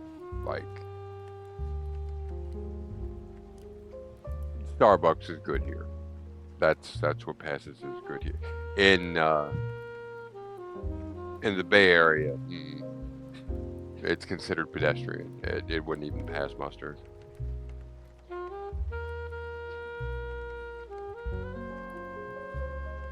Yeah, that plays back into her thing earlier about I cook and that's why she's with me. Yeah, I make a really good quiche. And oh, peanut butter. That's a story for another time with the peanut butter. I'm got complaints. It's not. It's creepy. It's creepy. I thought she was sleepwalking initially when we first got together, but like 2 in the morning. Oh yeah, we were talking about Bay Area food. Tough Cat. Tough Cat knows about the Bay Area food. We were talking about the Nina and the sushi and the different things. Tough Cat's been out there. But yeah, with Hippie, like in the middle of the night, when no one is moving and everyone is fast asleep, she'll suddenly appear in the kitchen as if summoned by an unnatural force. And she will stand there in a dimly lit room with a spoon and eat about a half a cup of peanut butter.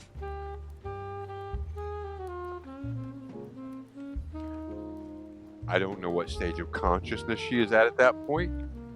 Talking is not an option. I have been hissed at.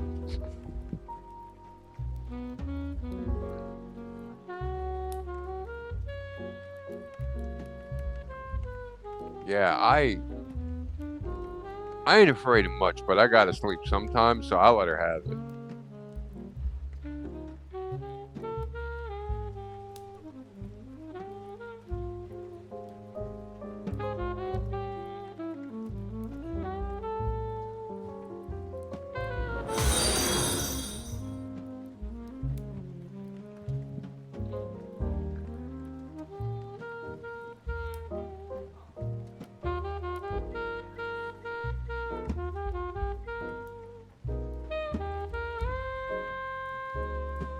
Iniquitous. Is that right? Iniquitous troll. Welcome to the party.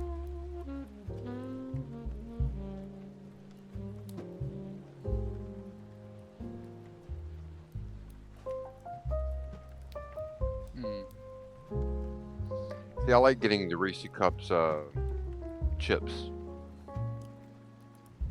I do things with that. Lately, the big thing that I've been doing is I've got semi-sweet chocolate morsels. I've been putting those in with peanut butter cookies, just following the box peanut butter cookie recipe. Well, we hope so. We're 3 streams in 1. That's if you read our about page. Right now, I'm doing crafts. And we also play games, Hippie and I, on a schedule. We've got that up in the corner over there. But the other thing is that we also have BTV, which is an after-hours one. Whenever we're not streaming, that's an option.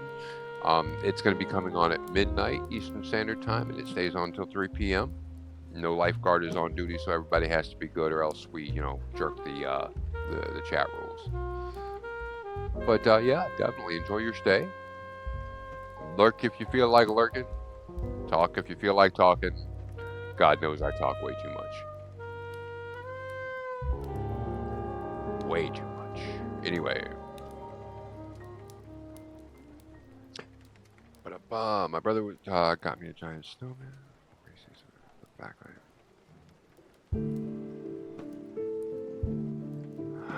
Right? I don't understand. Oh, is that for me? Why isn't this for me though? You just handed it to me. You physically handed this to me. I'll show off that I have it.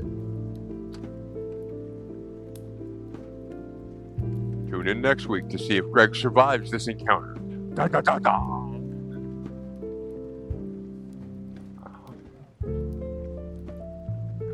That's okay. That's okay. I'm gonna be good. I'm gonna be good. I thought you were giving it to me. I was like, God damn, you love me. And then you're like, no, it's not for you. It's like, oh, so you don't. Oh.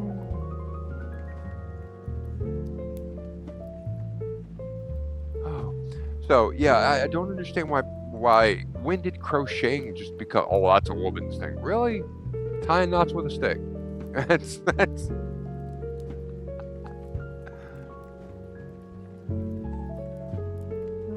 Just.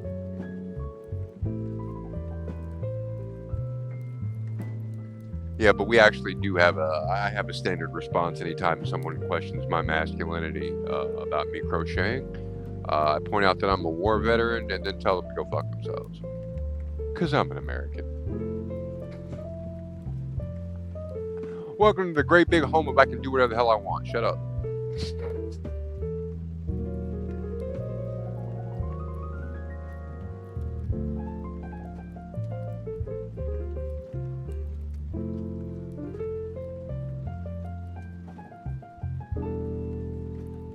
Oh, my grandmother would do it every weekend. We were very active in the church. I grew up Southern Baptist. I'm currently an atheist, but again, dyed-in-the-wool American. I would die for anyone's religion or religious freedoms. So I'm not one of those. Hey, why don't you get? But anyway, I digress. That was one of the things that she did all the time. So I'd get to watch her do it, and she'd explain it to me every which way, and I never got into it. And then my girlfriend, Hippie, would knit. So I decided to pick crochet back up. This was a few years ago. And I'm not going to say I was ashamed of it. I just never thought it was anything that special. I'd see people knit all this really special stuff. And I didn't think that was me. So. But then after hanging out with them over the weekend, actually, just this past weekend, they were like very encouraging and said that I should, incorporate that with my stream. So I did, and I'm over the moon about it. It's a great community, and the thing is the advice is very pertinent. Like I got a chance to.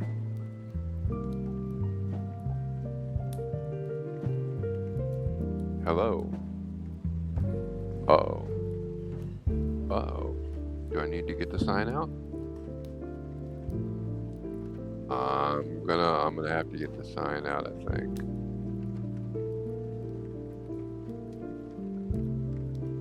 Hi, Fred. Are you coming down to check my work? Yeah. Alright, my boss is here. Everyone act cool. Hello.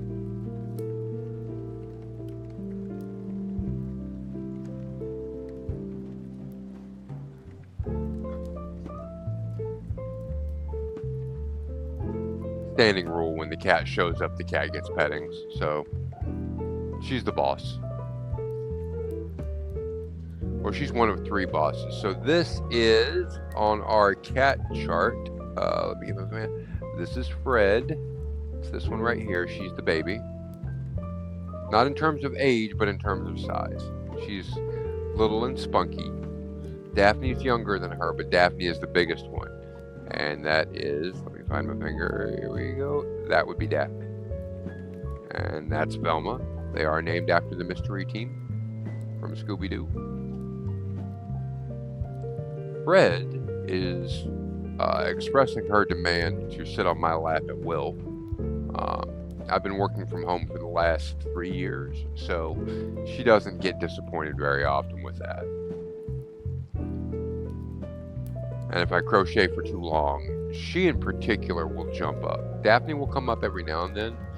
Velma will just paw at my leg until I look down. So yeah, we've got an imposed break. I'm gonna hydrate. You guys hydrate too. Don't make me do this alone. Say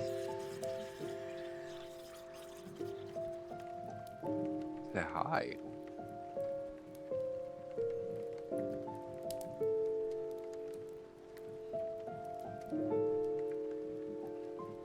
She wants to get up on this table so bad. She's not allowed to. So I'm gonna mark it. I'm gonna mark it. Yeah. Put my forehead all over it. She'll rest her chin on it. Then she starts trying to get up on it.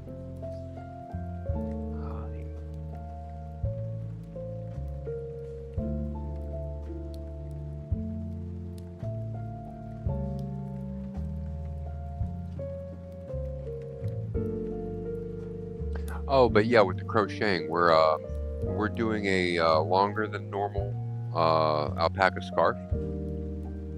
I'm just typewritering it. I'm figuring I'm gonna go. I didn't go the full double length. Oh, do not take that yarn. Nope, put my foot on it. Nope, that's mine. Yeah.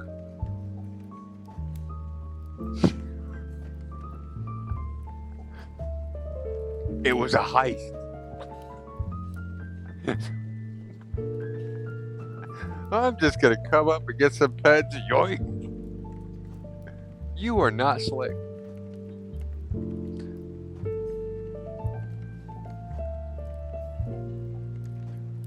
But yeah, definitely, it's great to. It's always great to meet another person who crochets. Let me. I just realized I haven't shown everyone this today. I'm trying to remember to do it at least once a stream. So my bags. This is my scrap bag. It's the Abby normal bag.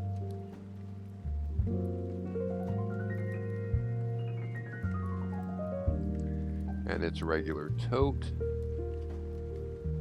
And my remnant drawstring bag that I made.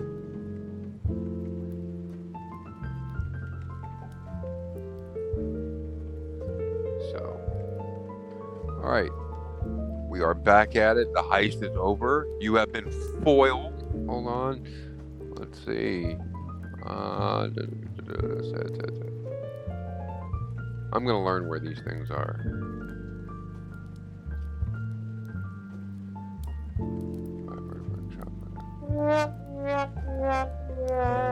There we go.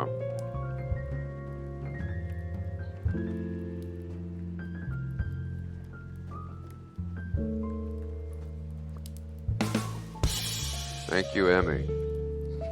Thank you. Thank you. Thank you, Emmy.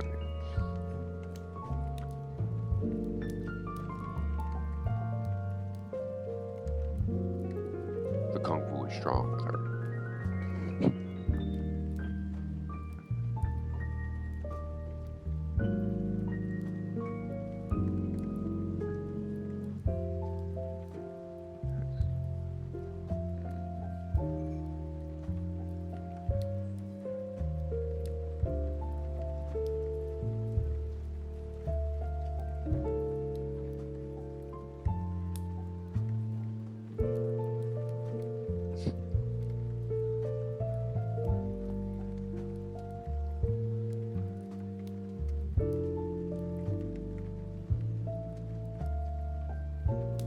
So, what's up with that Reese Bunny Rabbit Santa thing? Okay, what's up with that?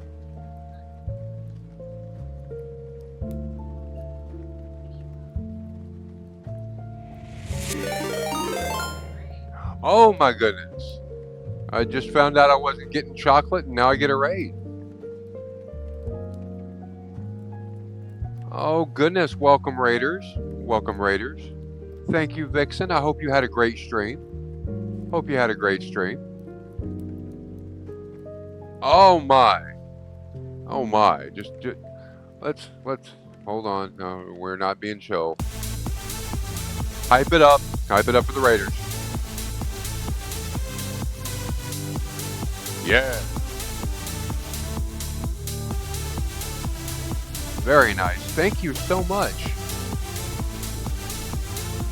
I am about as boring as C-SPAN on a Sunday, but we hope you enjoy yourself. I'm making me an alpaca scarf, and yeah, this shade of green. Just doing a double stitch all the way across.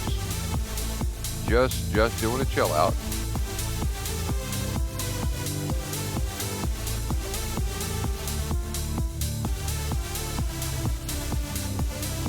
That is awesome. I might have to, if you did video on demand on them, I might have to go look that up after the fact. I was so upset when I found out I was going to miss your stream. I had such a great time at yours. I was actually talking about it. I was actually talking about it as one of the key factors, was that wonderful mystery tour that I did off the coattails of Scoobaloo. Like within, I started out in her chat. I was strictly a variety streamer who did VTuber stuff and games and commentary and outstanding. And then I hung out for like Scoobaloo stream, Vixen stream, someone else's stream. And next thing I know, it's like, I can crochet. I should do this. And then I'm moving things around and getting cameras set up. Just convinced me wholeheartedly, mainly with the community. Everybody is really nice and really welcoming. I've had nothing but a good time. Meanwhile, I come back to my own stream and then I'm denied chocolate. So sometimes. Oh, Mama is a fan. Thank you so much for the follow. Thank you so much. Hope you have a great time. That seriously, I sat down, started talking to people, and next thing I knew, it was 45 minutes later. It's just like a time warp happened. So I'm going to take some countermeasures, and I'm going to step away for just a moment. I'm not going to our break screen, but I'm about to have a nicotine fit. So I'm going to run out and back in.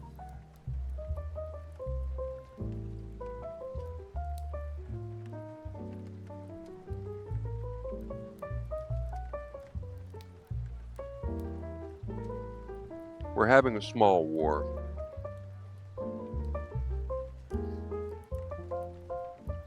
So I'm establishing this is not a shelf for Fred. I'm going to be putting this on my seat. We'll see how well that goes. Basically just going to jump away and then come right back. I'm going to leave you with a little bit of music while we're doing that, and we will reconnoiter shortly. Let me find the bear and turn the bear off. The bear is off. All right, good. Beautiful. And we'll see how long that lasts.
Give that techno a bit of rest there.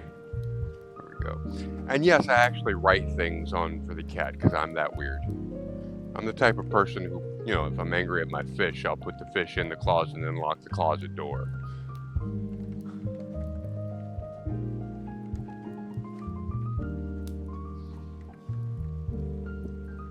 You see, Daphne won't displace the sign. Fred will. Fred will knock that thing in the floor and then stare at me while I pick it up.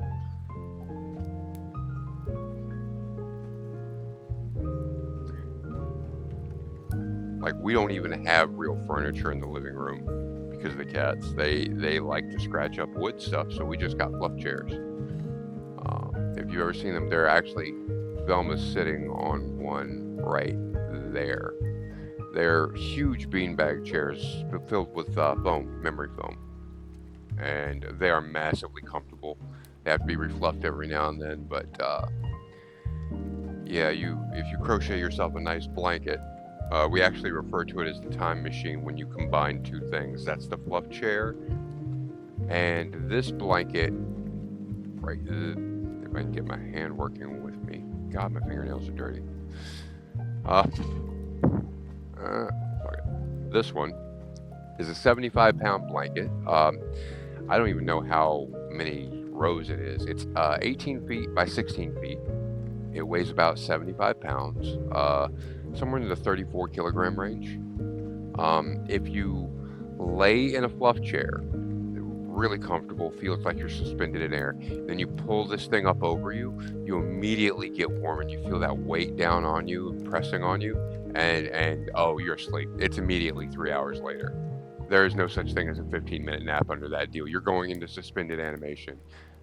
You're waking up because they're curious about eggs on a planet. Be prepared to come out in a wife beater and fetch the cat. Extra points for anyone who knows that game, that movie.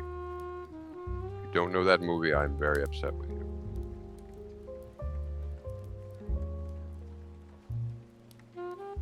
And I have gotten questions about the rating system debacle. I'm going to comment on the rating system debacle at another time when Hippie's not here, because she is, and I'm going to quote her, sick of fucking talking about it, I believe was the exact term.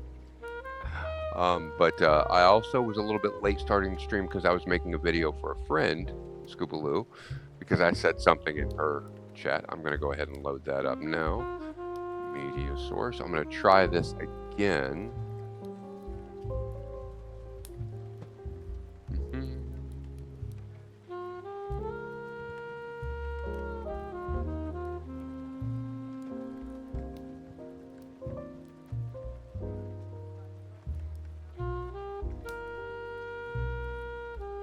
Okay.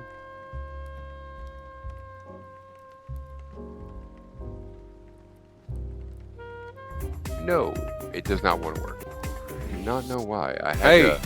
I just mess with so many things. Oh, no, it was playing, wasn't it? Okay, let's get it back up.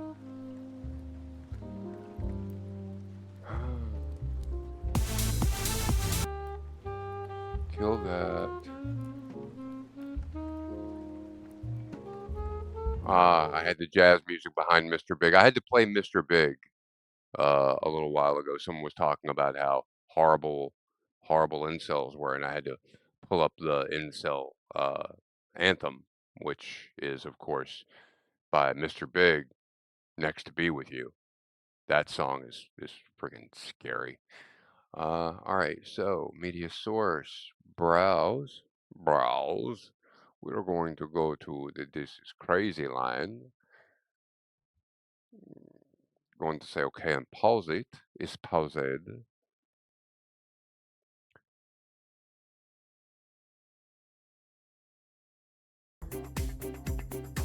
It claims to be playing. It's only doing the audio. I do not know why. Wait. No, BTV's always up. It's also, I'm not moving.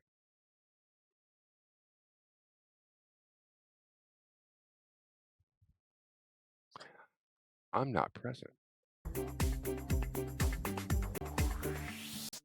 Hey, I just met you It's and funny. this is I'm crazy, stupid. but that's what it is.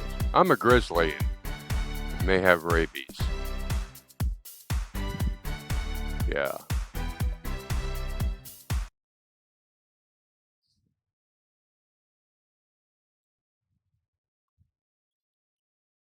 I mentioned I'm from Tennessee, right?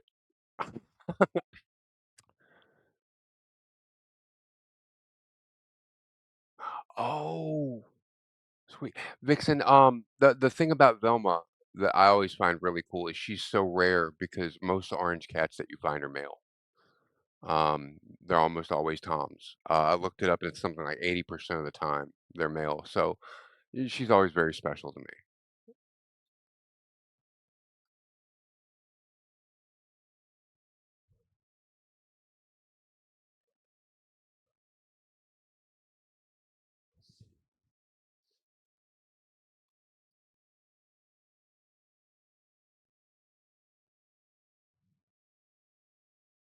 Yeah, Velma cannot be reasoned with. She is the one who lets us know when it's time for wet food.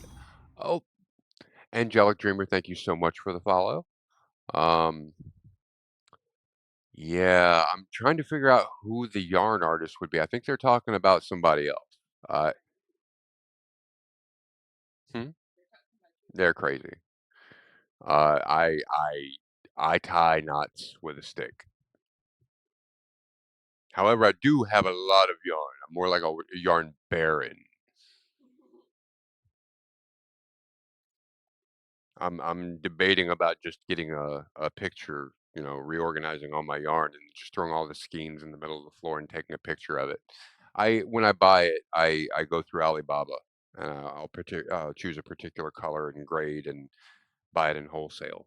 That way I come out like for alpaca yarn, I for 100% alpaca, I can usually come away for like $3 a skein. No, I'm a hoarder. I'm a hoarder. Artists actually usually have, a technique. My technique is double stitch until I'm tired of doing it. Um, this is not because 'cause I'm trying to express anything. I'm crocheting this because my neighbors play ZZ Top, and I don't like prison. I'm I'm down for ZZ Top. I love the fact that, the only one of them that doesn't have a long beard is named Beard. That's kind of a nice gimmick. Love that to death. I don't need to hear "Sharp Dressed Man" 17 times a day.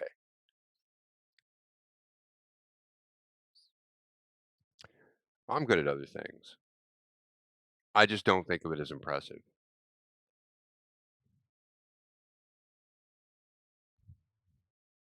For me, this is utilitarian.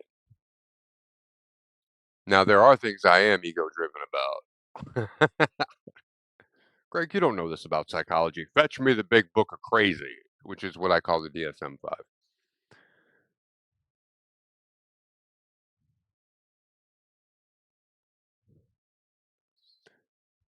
Well, let's get that jazz music playing again. Oh, well, I've got I cover the chain stitch on this and how I visualize it. It's the chain stitch I actually learned from watching my grandmother, and she tried to explain it to me by acting out a strangulation.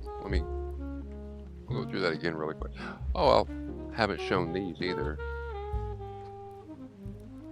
So this is what I made to hold my crochet hooks. Find one roughly the same size. Everyone always gets weird about the chain stitch, or the thing that messes with me is the holding of it. I'm actually thinking about getting a list of tips and starting off next stream with them, like just like 10, 20 back to back. But with the grip that I have, I'll go behind those two fingers across, like I'm listening to heavy metal, and then I'll drop those two fingers. That opens up. So it ends up with just behind those two fingers. Then I'll wrap around the index finger, and that's an automatic tension. Now to get started with it, you're going to get your dude, and then you're going to garrote him. But you're going to make an X with it. Once you make that X, you tuck under the top and start to pull out the other side because you're going to tie a knot in it, and then he gets away. And then you have a loop. From the loop, you just pull it tighter until it's a smaller loop. Get it on there. And I actually learned to call it a pull 'em through stitch. That's what it was called. It was a pull 'em through stitch, because all you're doing is you're coming in, and it's not important to do it the right way. It's just important to always do it the same way. You're hooking and pulling them through. And the smoother you do it, the easier it is. Hook them, pull them through. Now you can wrap it around, secure it, and pull it through, or you can come from the other end, hook it, and tuck it underneath. That's the way I find easiest to do it.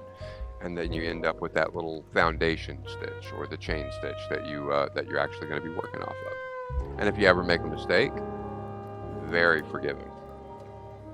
So that's the other reason, is I will go back on things. This is just relaxing for me. And it's also good therapy. I do not make a secret of it. I am a survivor of traumatic brain injury.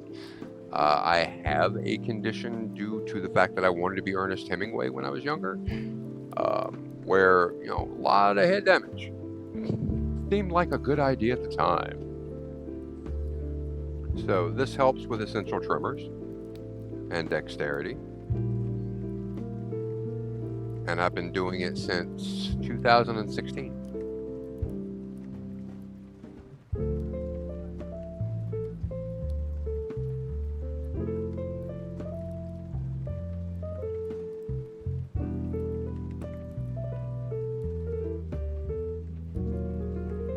Yeah, it's one of those things where okay, speaking from a psychological aspect, it's sort of like imposter syndrome, but everybody has it. It's the thing of, I know it, so it's not special. Everybody knows what I know, so it can't be special. But I'm like hanging out I was in Scoobaloo's chat earlier today. I don't do scrapbooking. I don't know crap about scrapbooking. I do, however, know about adhesives. My mom made custom draperies. So for fabric, she would use an adhesive called Sobo. And I was talking about that with Hippie, and she was like, "Well, that's one of those things that not everybody knows." And I was like, "No, everybody who crafts knows about Sobo."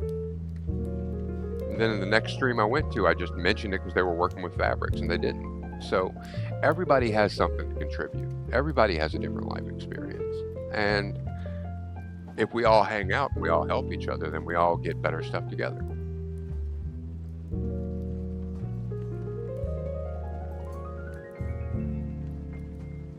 Unless, of course, you're the dude in front of me at Starbucks, in which case I want you to, not have coffee and go away.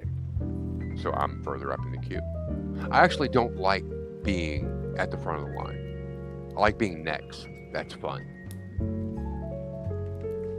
Because when you're at the front, there's only two reactions you can have. If you like the people behind you in line, you're like, "Oh no, am I taking too long?" And if you don't like the people behind you in line, it's like, I'm gonna drag my feet a little bit. That's that same vibe that makes you go out on Black Friday and find a really good parking space and just sit in it with the engine running.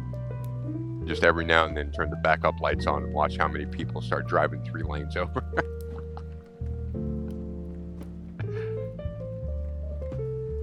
But when you're next, that's all the excitement. You're like a ball boy at Wimbledon.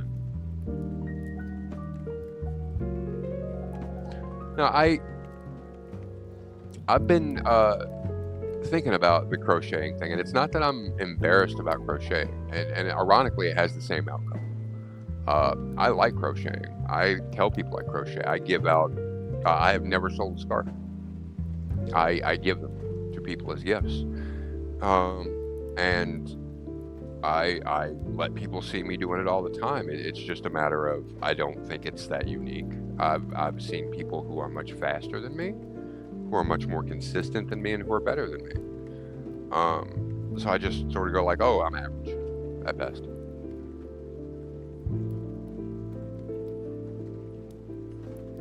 yeah. I mean, I still have the first thing I tried to crochet. It was a single stitch window thing. Oh, talk about flowers for Algernon moment. Oh, someone got a new monitor. So, to recap some of the drama that we've had, I'm a VTuber. I'm accepting that now. It's not just a character that I was doing for a stream idea I had. I'm in it doing it now. I'm a VTuber, and Hippie was interested in having a crow avatar. So the computer that I was going to use to run BTV while no one was present, she started trying to use that to run an avatar and have the avatar present while we were gaming. And then everything threw up. And it was terrible. And it was possibly the worst streaming experience I've ever had. It locked up constantly. Everything was bad. And yeah. So the proper response to it is that I got a bonus at work for doing a really good job. And that became a new 27-inch monitor for her. To go along with the computer that Santa Claus done brought her.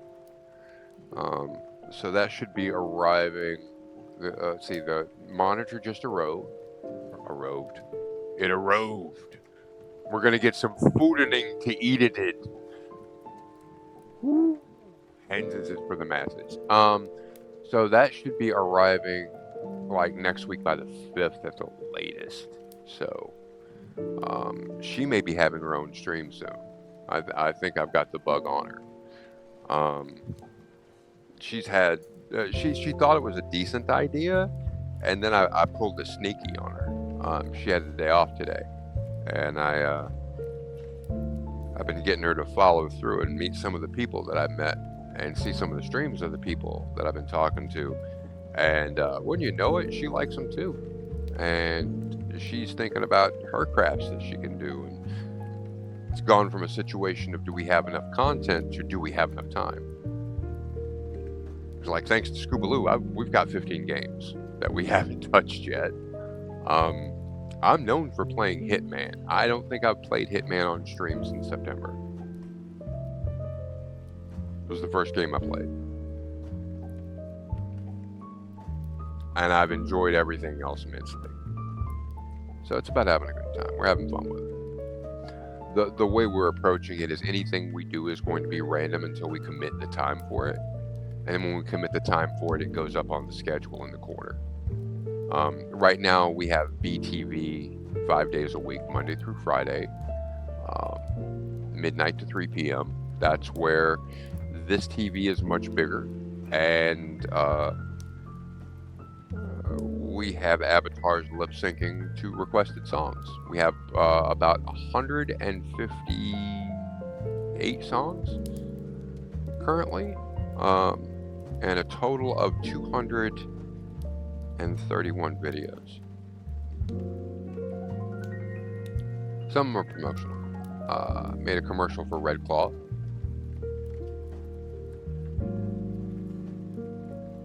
I've been talking Scoobaloo up since I bought that piece from her Ko-Fi page. People, remember, go visit people's Ko-Fi pages. If you're enjoying someone's stream, click on that thing and see what they're doing. I can tell you now, bits are great, but when someone purchases or commissions your artwork, the ego boost alone is immense.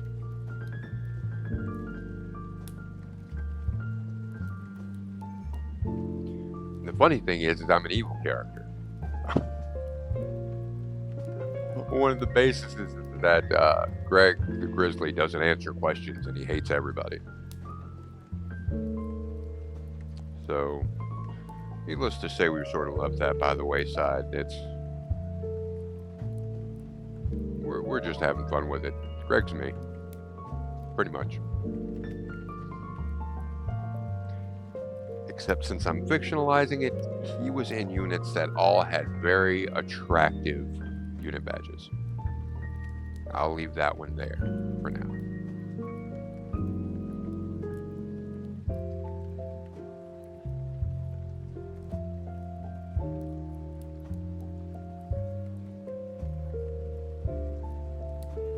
Oh yeah.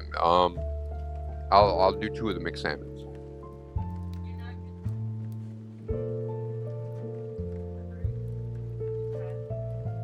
Okay, if they don't have the mixed salmons, then I'll have a McRib.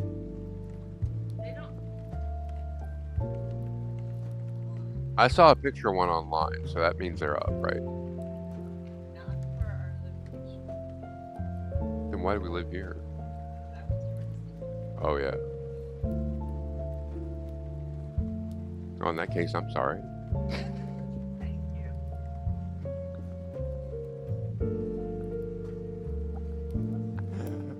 Woo! It's not a badge, it's a unit patch, thank you.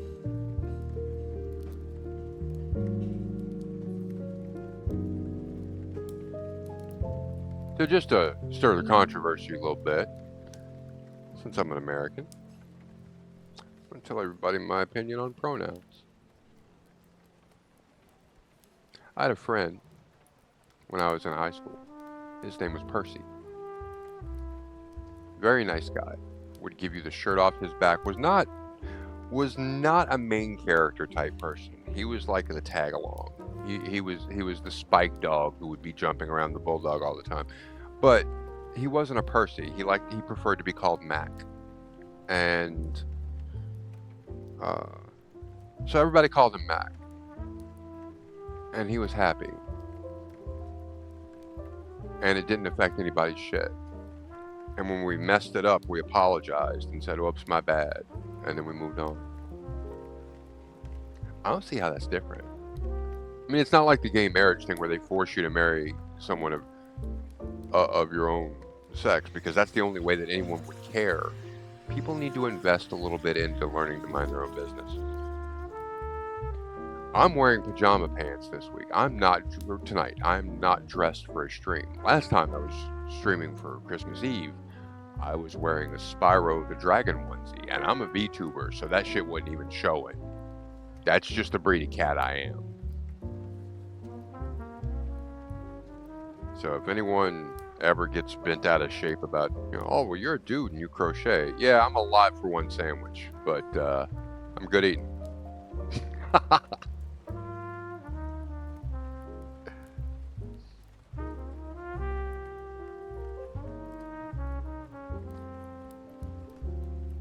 Sort of like with music. Joey Ramone's quote on it was that there's room in music for everybody.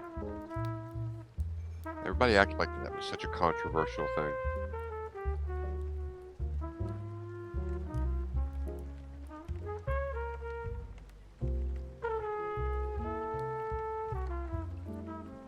Although as a result of me making that statement, at least one audiophile aficionado friend of mine is formulating a list of songs and videos that if I sit and react to them on stream, he will make a donation to charity.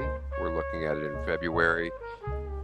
The only things that I know about it is that it will be heavy on the Corey Feldman. I didn't even know he sang. I've seen one performance he did on the Today Show, and it's a bad progression for him. I think it's beyond cringe. It's gone from it's like Lucille Ball. Like Lucille Ball had a Broadway comedy when she was 80. And everybody thought that was so empowering and everything, and I just saw it as a natural progression because it started off with, I love Lucy, then it's the Lucy show, and then there's a Broadway show. I'm really starting to fucking worry about Lucy. It's like, you got an artificial hip, maybe you should stop doing slapstick comedy. Take care of yourself.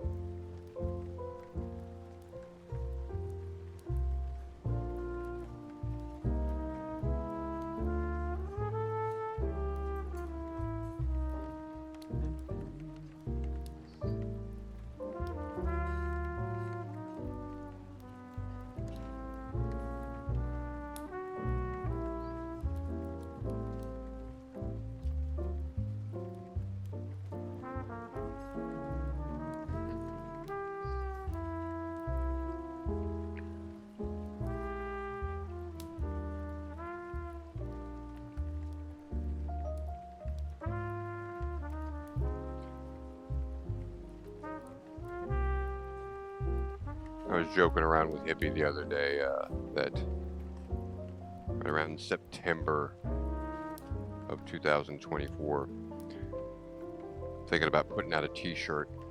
2 questions. Who are you voting for and why isn't it me? Write me in. Yeah, that'd be embarrassing, wouldn't it?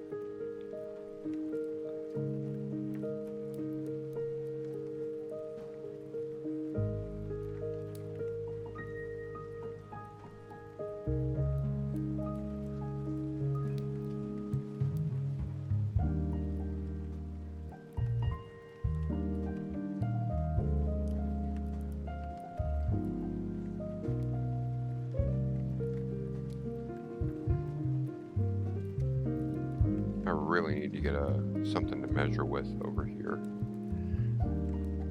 I've had people ask me how long the scarves are, and I usually go by my arm span, which is about 4.5 feet. I think. Not sure on that.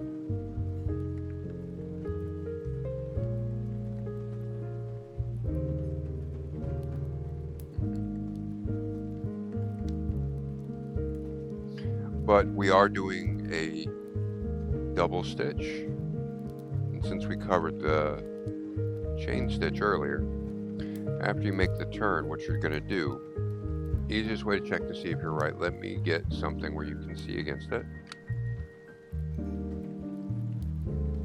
There we go. All right, so if you see that, when you pull on it, you're going to see that little triangle gap here. That's the strain in between what is and what isn't. So this is where you are, this is where you're going to be. So when you pull it out, you're not going to go in that immediate one, you're going to go in the next one. So you don't want to go into the one where you are, you're going into the next one to start the next one off. So there's that little hole. Just going in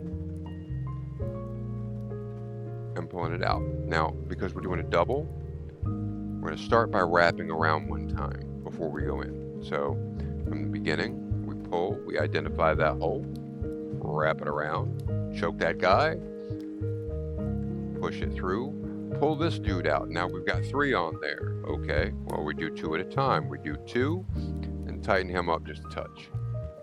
Now we got that 2 left. 2 sets of 2, that's a double. And this is how that stitch looks. Now the really nice thing about this stitch, and people don't talk about stitches a lot, they'll just talk about the pattern that they're doing. I like this stitch because it feels chunky, or it's cushioning. And at the top, it's really easy to work with to put designs in. And I might even do that with this one. I may go into staggered design so it makes like a waffle board. But if you notice at the top, it's not one. I'm going to get another one so I can separate them here and show it to you. It's actually got 2 loops at the top. So when you're going through, and the next row, you're going to be going through both of them to secure it firmly. But if you want to, you can start doing things like going in through one or the other all the way down to have it offset. Oh, hey, Shipwreck, thanks for the follow. Welcome and hope you enjoy yourself. I think it should be, but I've had enough shoulder dislocations to the point where it never really lines up. Yeah, when I was young, I wanted to be Ernest Hemingway, and I would do almost anything. I was eating anything, I was doing anything. If it sounded macho, I was down for it.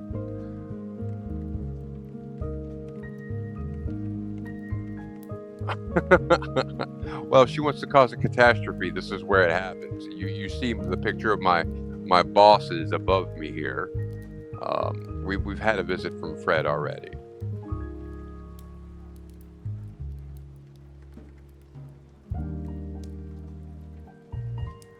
Got another case where the Slim Whitman version of "Please Release Me, Let Me Go" would have been a good one. Someone left him bound up in the last stream. He had to fight his way out.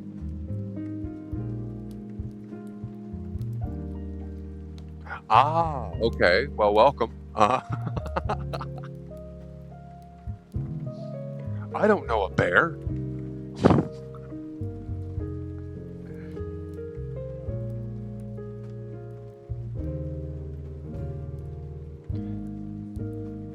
So with what we're doing right now is we're just going into that foundation. So the entire stitch, wrap around once, stab that guy, pull him out, do it once, do it twice, and that's a luck. And then you just do that a couple hundred times and you're done. Woo! Easy peasy. Not exactly artwork.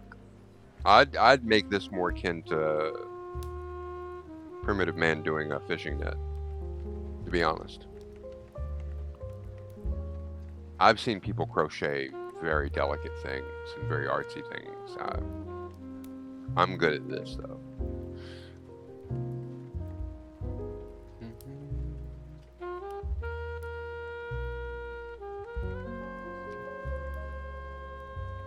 Okay, so since Hippie's not here, the problem that we have with the rating system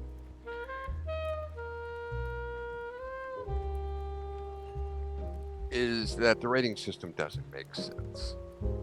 This is the rating system for video games. So M is for mature. Okay, I don't find anything mature about Grand Theft Auto at all. Find nothing mature about that. However, I think we can agree, Flight Simulator,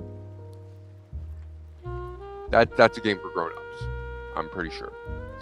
So just using that as a starting metric, I think she's confused. And so M is for minors. And I state that because I hung out at a GameStop, and all the games with M on them that were being purchased were for people under 18. They were being purchased by people over 18, but those are the ones with the money. So M is for minors. E is that everybody can play it, including grown-ups. And T, rated T, is usually a team game, and it's together with the ones you love, for when you have to game in front of your kids.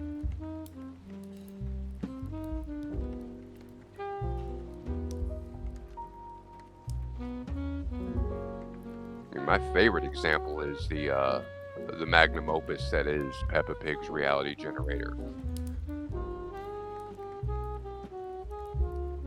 Oh, that's everybody except for the little ones. You have to put the 10 plus on this. See, that has a number on it. There's no question. That's like Legos.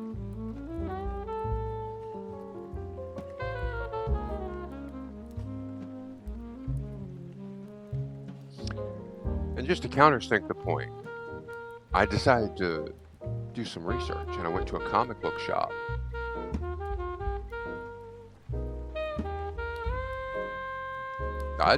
Yeah, well, you know, I'm scared of scurvy, so I usually just get quiet around pirates. Ironically, clowns taste good and pirates taste funny.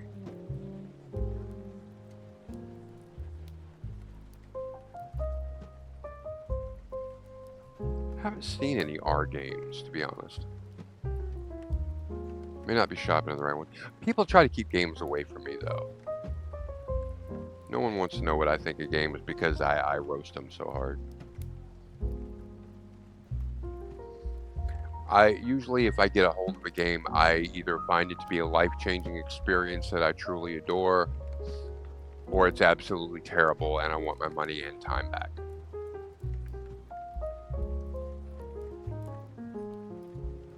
The telltale mark is when I start to storm off in a huff saying that it's a juvenile game.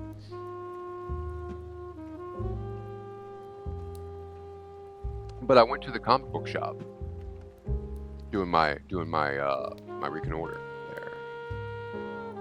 Yeah, while I was watching, a bunch of people came in and started buying cartoons. Now I don't know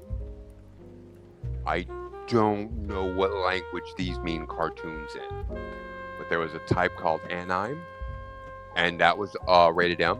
And there was a type called manga, and that was rated M as well. So, cartoons, rated M, really, that can't be for mature people then, so.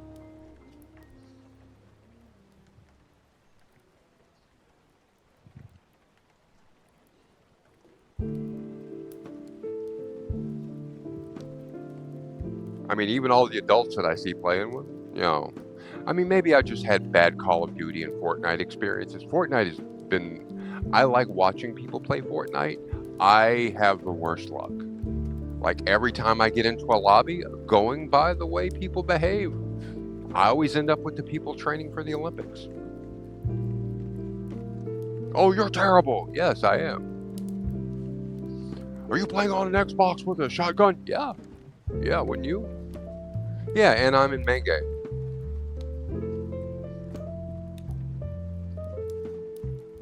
I think Anaheim is mainly about people who go to school. And Menge seems to be a religious thing. I'm not sure.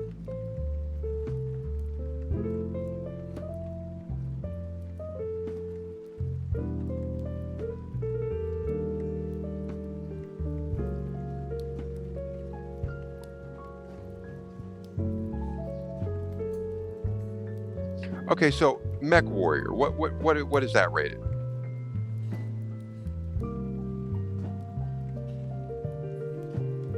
I literally can't play COD anymore because I like to sleep more than 4 hours a night.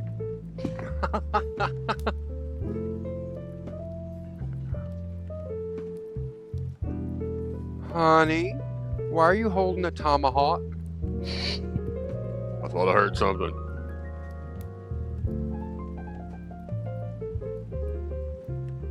Not gonna lie, I think Hippie was a little bit worried when I got back into StarCraft 2 that she'd wake up in the middle of the night and I'd be in the hallway screaming, "Power overwhelming!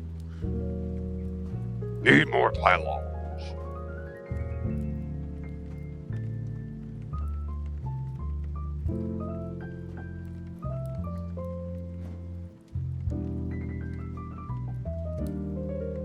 But yeah, we're also talking about doing, getting some videos of recipes and cooking as well.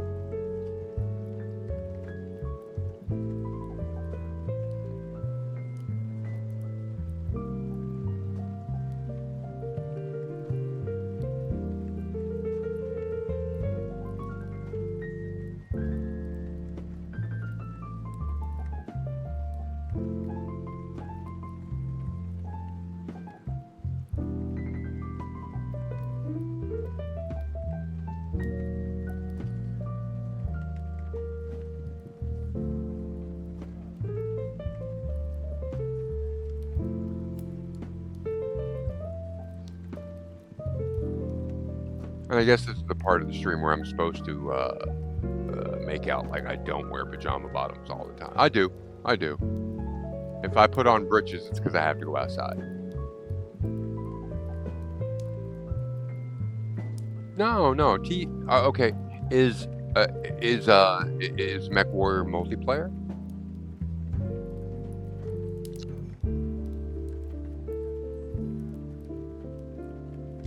Together with the ones you love. That's what I said. It's teamwork. Together with the ones you love. Yep. But I love her. I love her even when she's wrong. I love her. She thinks that T stands for team. Now, as an adult geek, I seriously doubt a teenager would fully appreciate Mech Warrior. Am I wrong?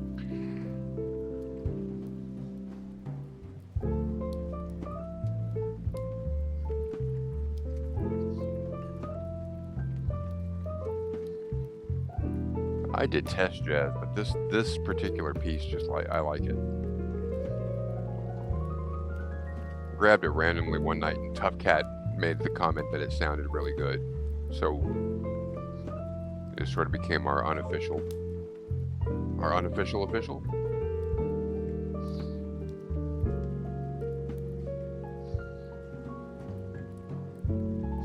And we will be streaming again tomorrow, but that will be City of Heroes. We're going to be looking into doing.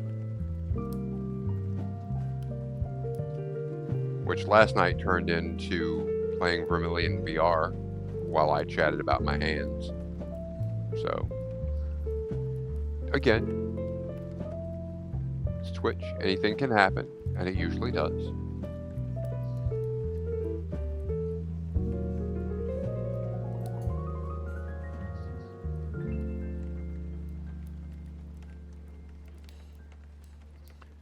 Well, I see. I just can't picture. Okay, so with a mech,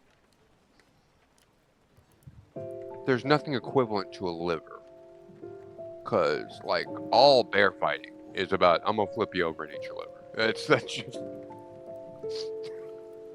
tenderize you a little bit and eat your liver. I don't know. For a bear themed mech, that would have to be a brawler type,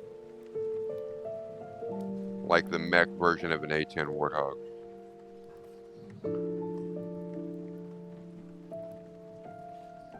Just takes beast levels of damage and deal it out over a long term. Maybe not a lot of finesse. I'm thinking.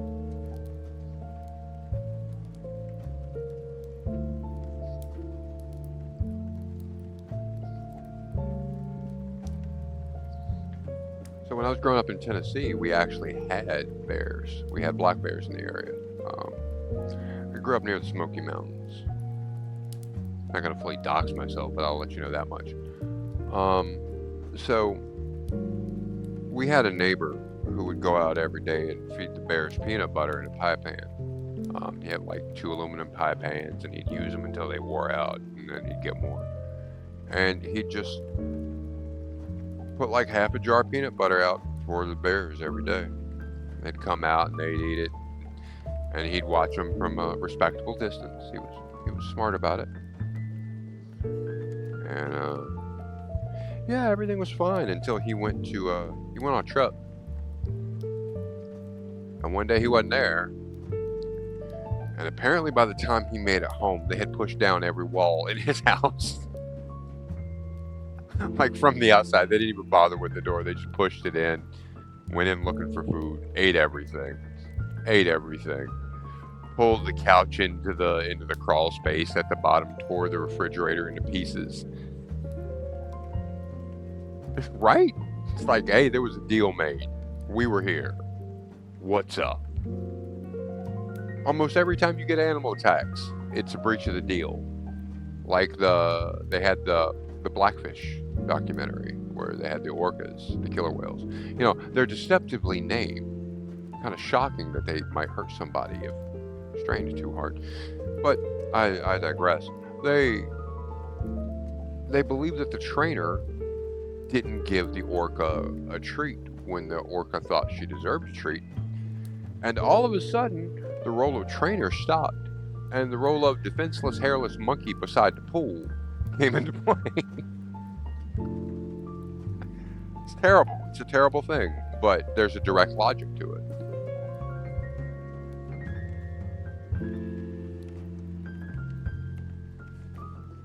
Well, you don't know what an orca's thinking. Of course not. They're smarter than us.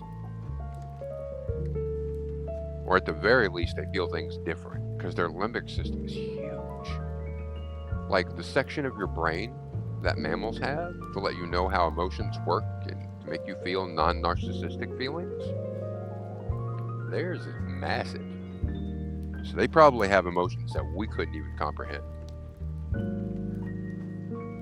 And apparently somehow they feel some kind of way about yachts in the Mediterranean. Tough Cat was over at my house the day that news broke. And the first thing she squealed when I showed her the news footage was, "Oh my God, they're showing the calves how to do it. She's showing the babies." And they're just rolling up, grabbing a hold of the rudder and going, yoink. No, you're done sailing today, buddy.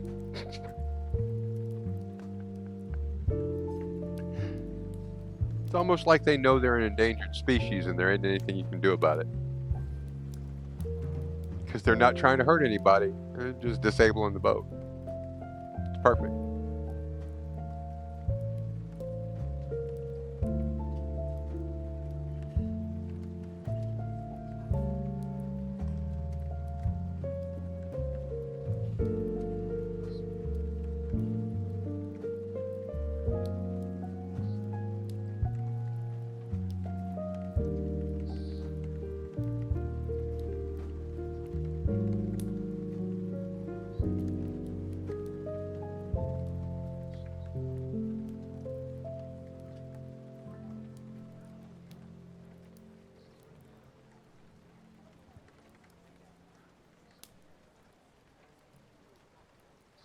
Oh, and just to let everybody know, we have set up an archive on YouTube. I'm on there as Greg the Grizzly.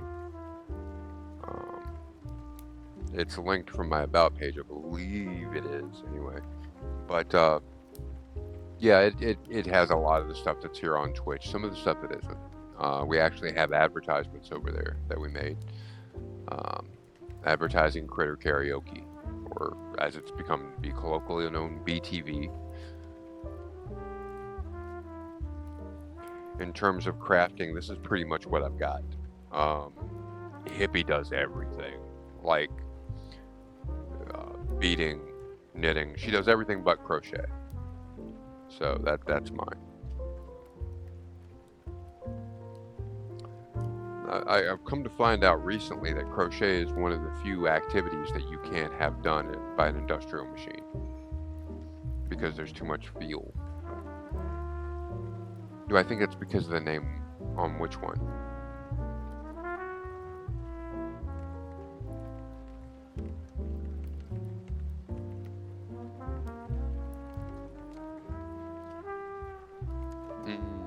Okay, yeah. Oh, let's. I gotta keep this up for you, my dear. Oh, thank you, thank you. Emmy will be here all week, ladies and gentlemen. Tip the wait staff. Try the veal. Don't drink and drive. See, where I was going with it is machines can't do it, so I'm thinking she might be either a terrible person or an incredibly convincing AI. I'm leaning toward AI.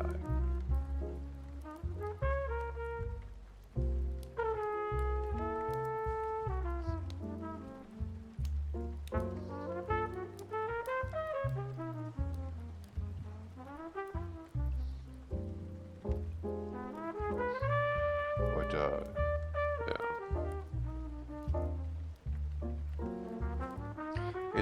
In terms of psychology, the thing that attracts me most to Hippie would be the fact that she's got that juicy. She eats that lunch. If you see it from the front, you should see it from the back.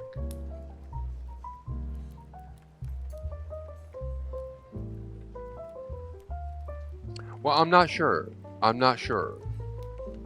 Because, I wouldn't go so far as to call her a robot yet. I'm not certain yet. I'm leaning towards cyborg, to be honest.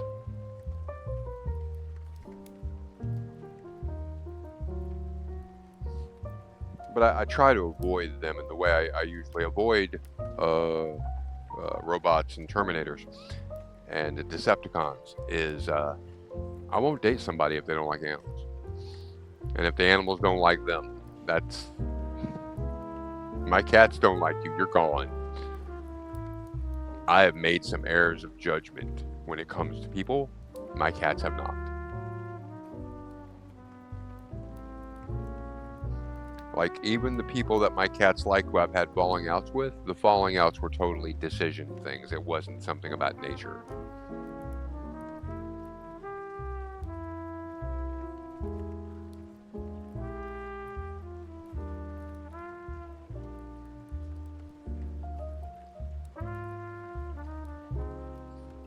But yeah, definitely leaning towards cyborg.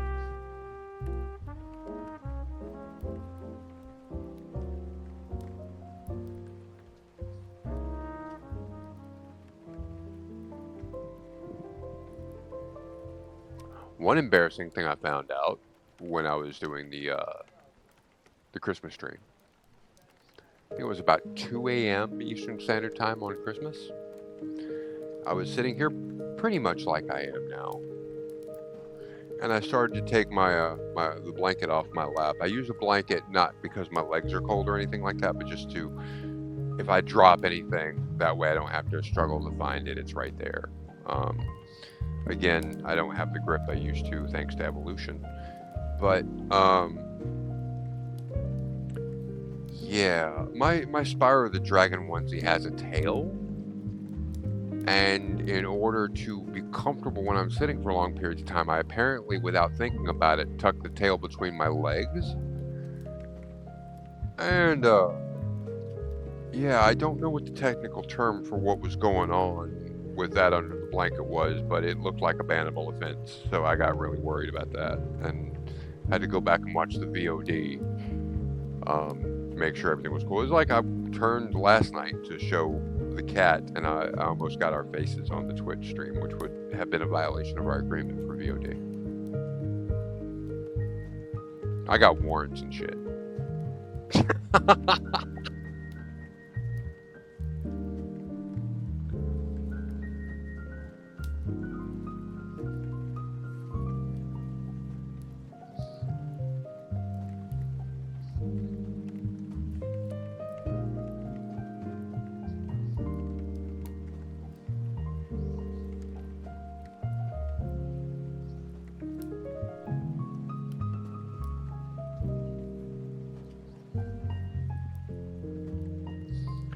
And who knows, Emmy, you know, Elon Musk claims to have robots now.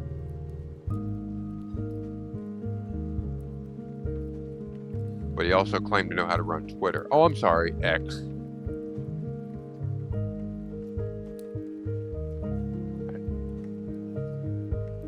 Tell me you were shaped in the 1990s without telling me you were shaped in the 1990s. I'm gonna name my company X. I didn't invent it, but I won't be listed as a founder. That's the thing about him that kills me. I'm a founder of PayPal. PayPal existed before you showed up. How's that? I'm on the website. Same with Tesla. I was following the Tesla project before you got involved with it.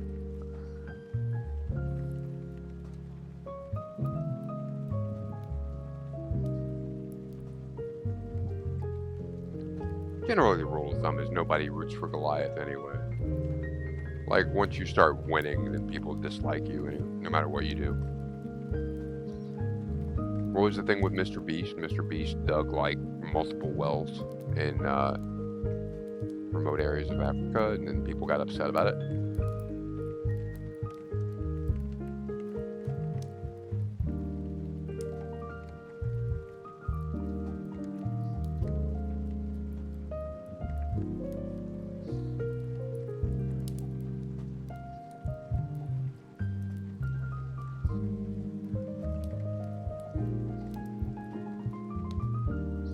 Oh, one other general rule of thumb whenever you're meeting a new human.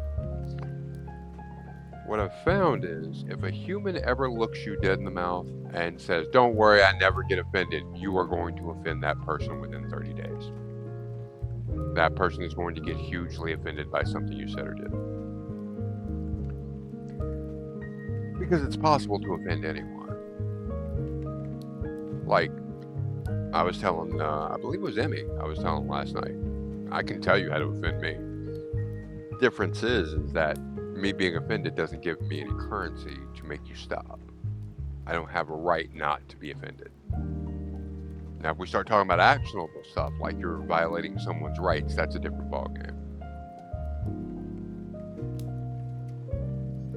Because if there's one iota of not free involved with free to live your own life,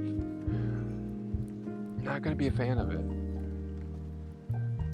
Not going to be a fan of it.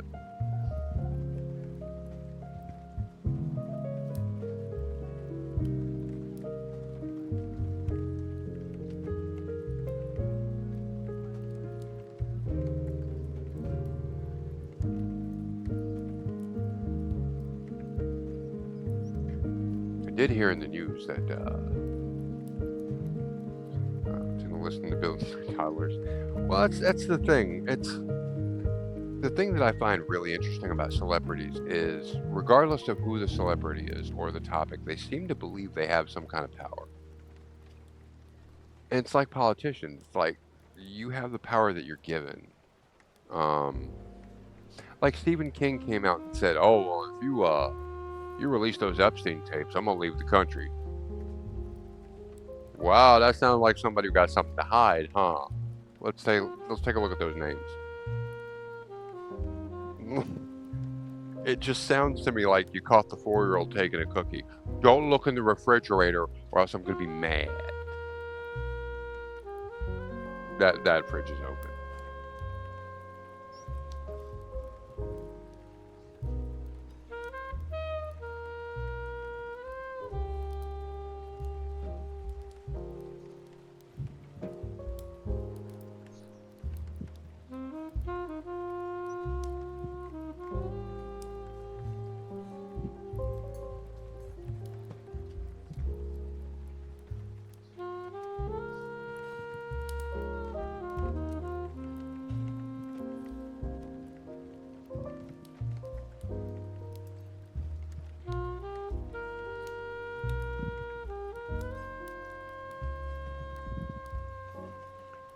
Ooh, getting there.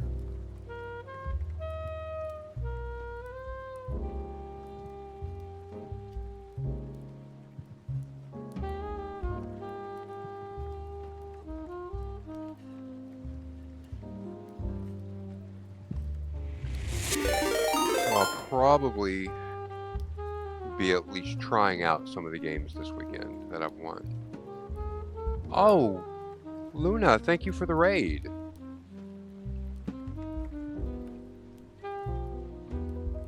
Thank you so much. That is so sweet. Welcome, Raiders. I'm Greg the Grizzly. I'm a variety streamer. I'm here for all the wrong reasons, but I'm at the right time, apparently. We're crocheting an alpaca scarf, a little bit longer than usual, but we're just getting it started for right now. We'll pick it up later. Enjoy your time here. Definitely check out our About Us page. We're either doing crafts, we're gaming, or we're running music videos of bears singing requested songs. It makes sense in some Warped School universe, trust me. I am a VTuber. I don't just naturally look like this. The crochet is going very well, Luna. How did your stream go? I hope you had a great time. Can't imagine you didn't. We are one row in. We've got the chain stitch and we've got one row on top of that. So we're at one of, I think I'm going to go with about 6 on this one because I'm doing it really long. So going for longer and thinner. Ooh. Just out of curiosity, which card were you painting?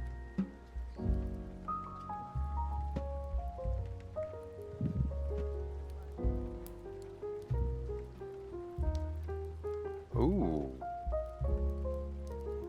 That sounds really nice. Oh, I think Hippie's back.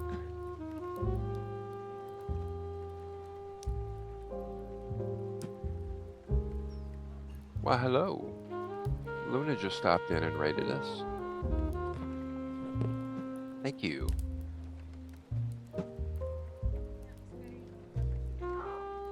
Okay, that's... I am loved, ladies and gentlemen. Get it right side up for you, like that matters. Oh, I was right side up to begin with. I am loved. I have not just the Reese cups, but the Kaiju Reese cups. The Kaiju Reese cups, ladies and gentlemen. Thank you so much, honey. I don't deserve you. I should be with ugly and inconsiderate women.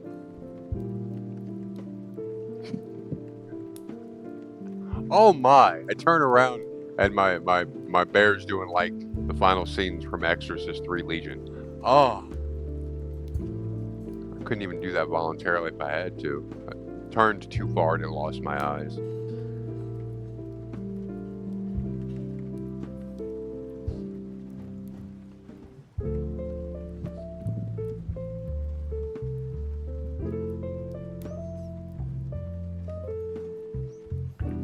I am. Let's see.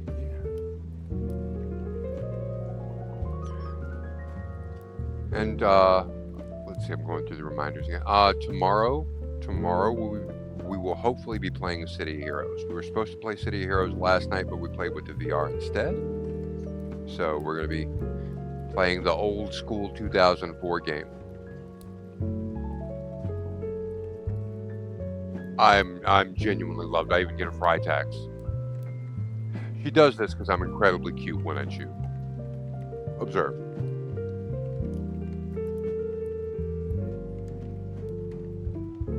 So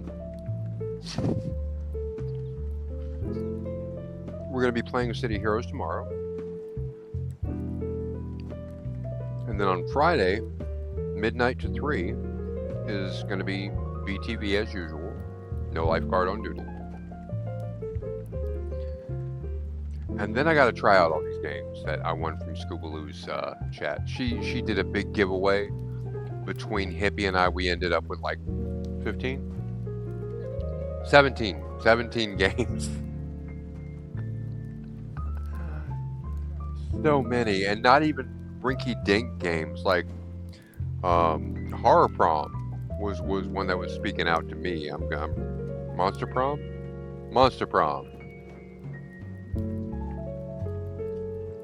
Frankie Jr. got to get a date. That's pertinent to my interests. Super Hot looked really good. I'd seen stuff about Super Hot, enough to the point where I know the mechanics of it. That's kind of awesome.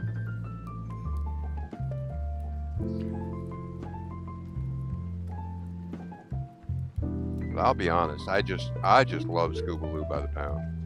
And don't forget, she does have a new channel. She does have a new stream that is dedicated to her art. It's the same Scoobaloo. We're adding art to the end of it. So give that a look and make sure to visit her Ko-Fi page.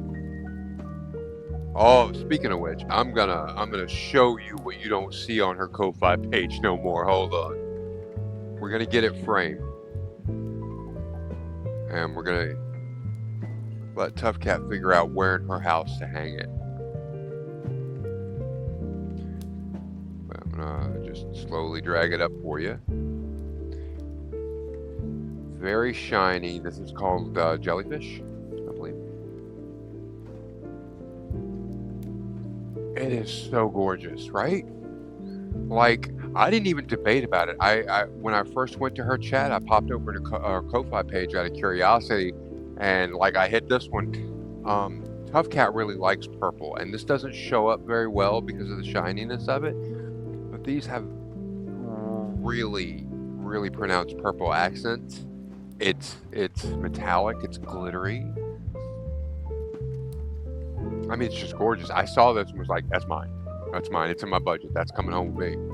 And then she shipped it out immediately. It got here so quick, stunningly fast. I'm over the moon about it. Just over the moon. Love it. I cleared it with her on my stream starting soon page. There's a thing of Papa Bear, and right now he's looking out over the city and looking at the title. He used to look at collages, but those collages were made with AI, and I went on a big long tangent about that. I'm gonna highlight that and put it out there so I don't have to ever say it again. But we're not using AI anymore. So what I'm going to do is I'm going to get a nice effect where I'm going to have an image of that painting, and then it's going to pop up with her stream information so that people can double back and go to it and check out her stuff. And I'm going to do that with other artwork as well that's digital that I can put up there after I procure it. So big plans coming out of stuff. Those jellyfish are the bomb, though. I love those things. She has a couple of other pieces that I thought were really nice, but there was just something about the original watercolor signed and that image that just it made me immediately think of Tough Cat.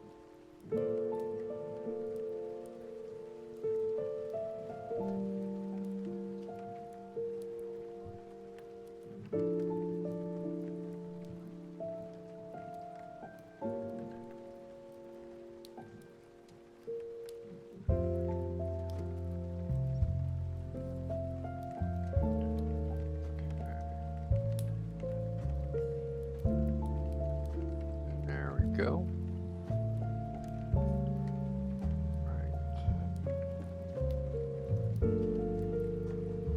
I have been going just a hair over 3 hours.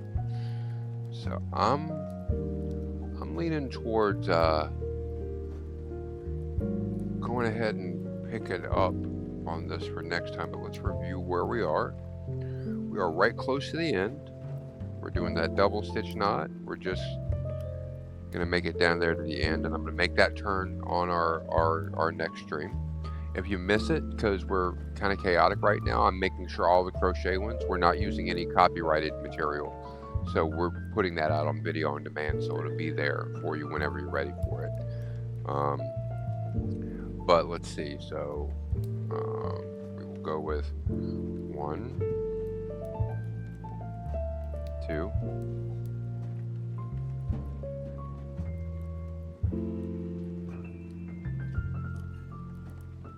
5.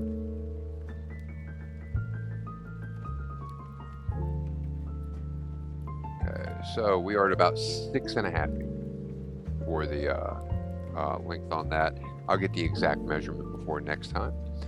Now, the other thing that's superior with crochet over knitting is to wind everything up. You just get to the end, especially when it's small like this. You just wind it up. When it gets bigger, you just roll it up. Oh no, it's turned and it's wadded. Okay, we'll sort that out later. The important thing is to always go back and to preserve that hole. Now, there's a couple ways to do this.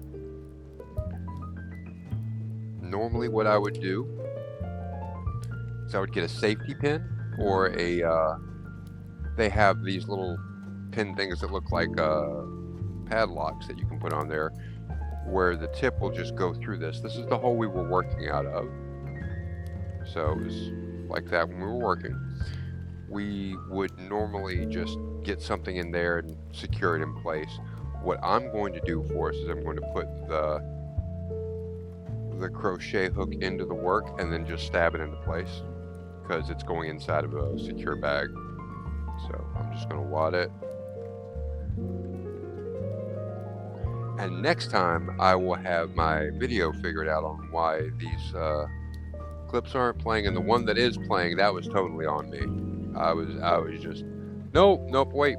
Oh, wait, that is playing. It's not echoing back to me because it's not set up that way in the sound. I'm thinking we raid Green Bear. Let's see if that's on the menu for us. But it has been a great time. We almost finished an entire row on top of the chain stitch. When we did Christmas, I went ahead and did an entire scarf in one setting. That would be a bit much for us today. So we're going to go ahead and get that dispensed. I'm going to see if we can start.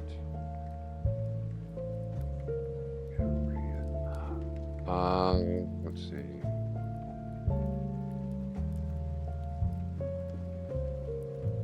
I don't know his setup. There we go. We're gonna go say hey to Green Bear. He's a friend of mine. He's playing Warframe. He's a sweet guy, and I guarantee you he's gonna stop his game to say hi to everybody. So let's go in and see what's up, shall we?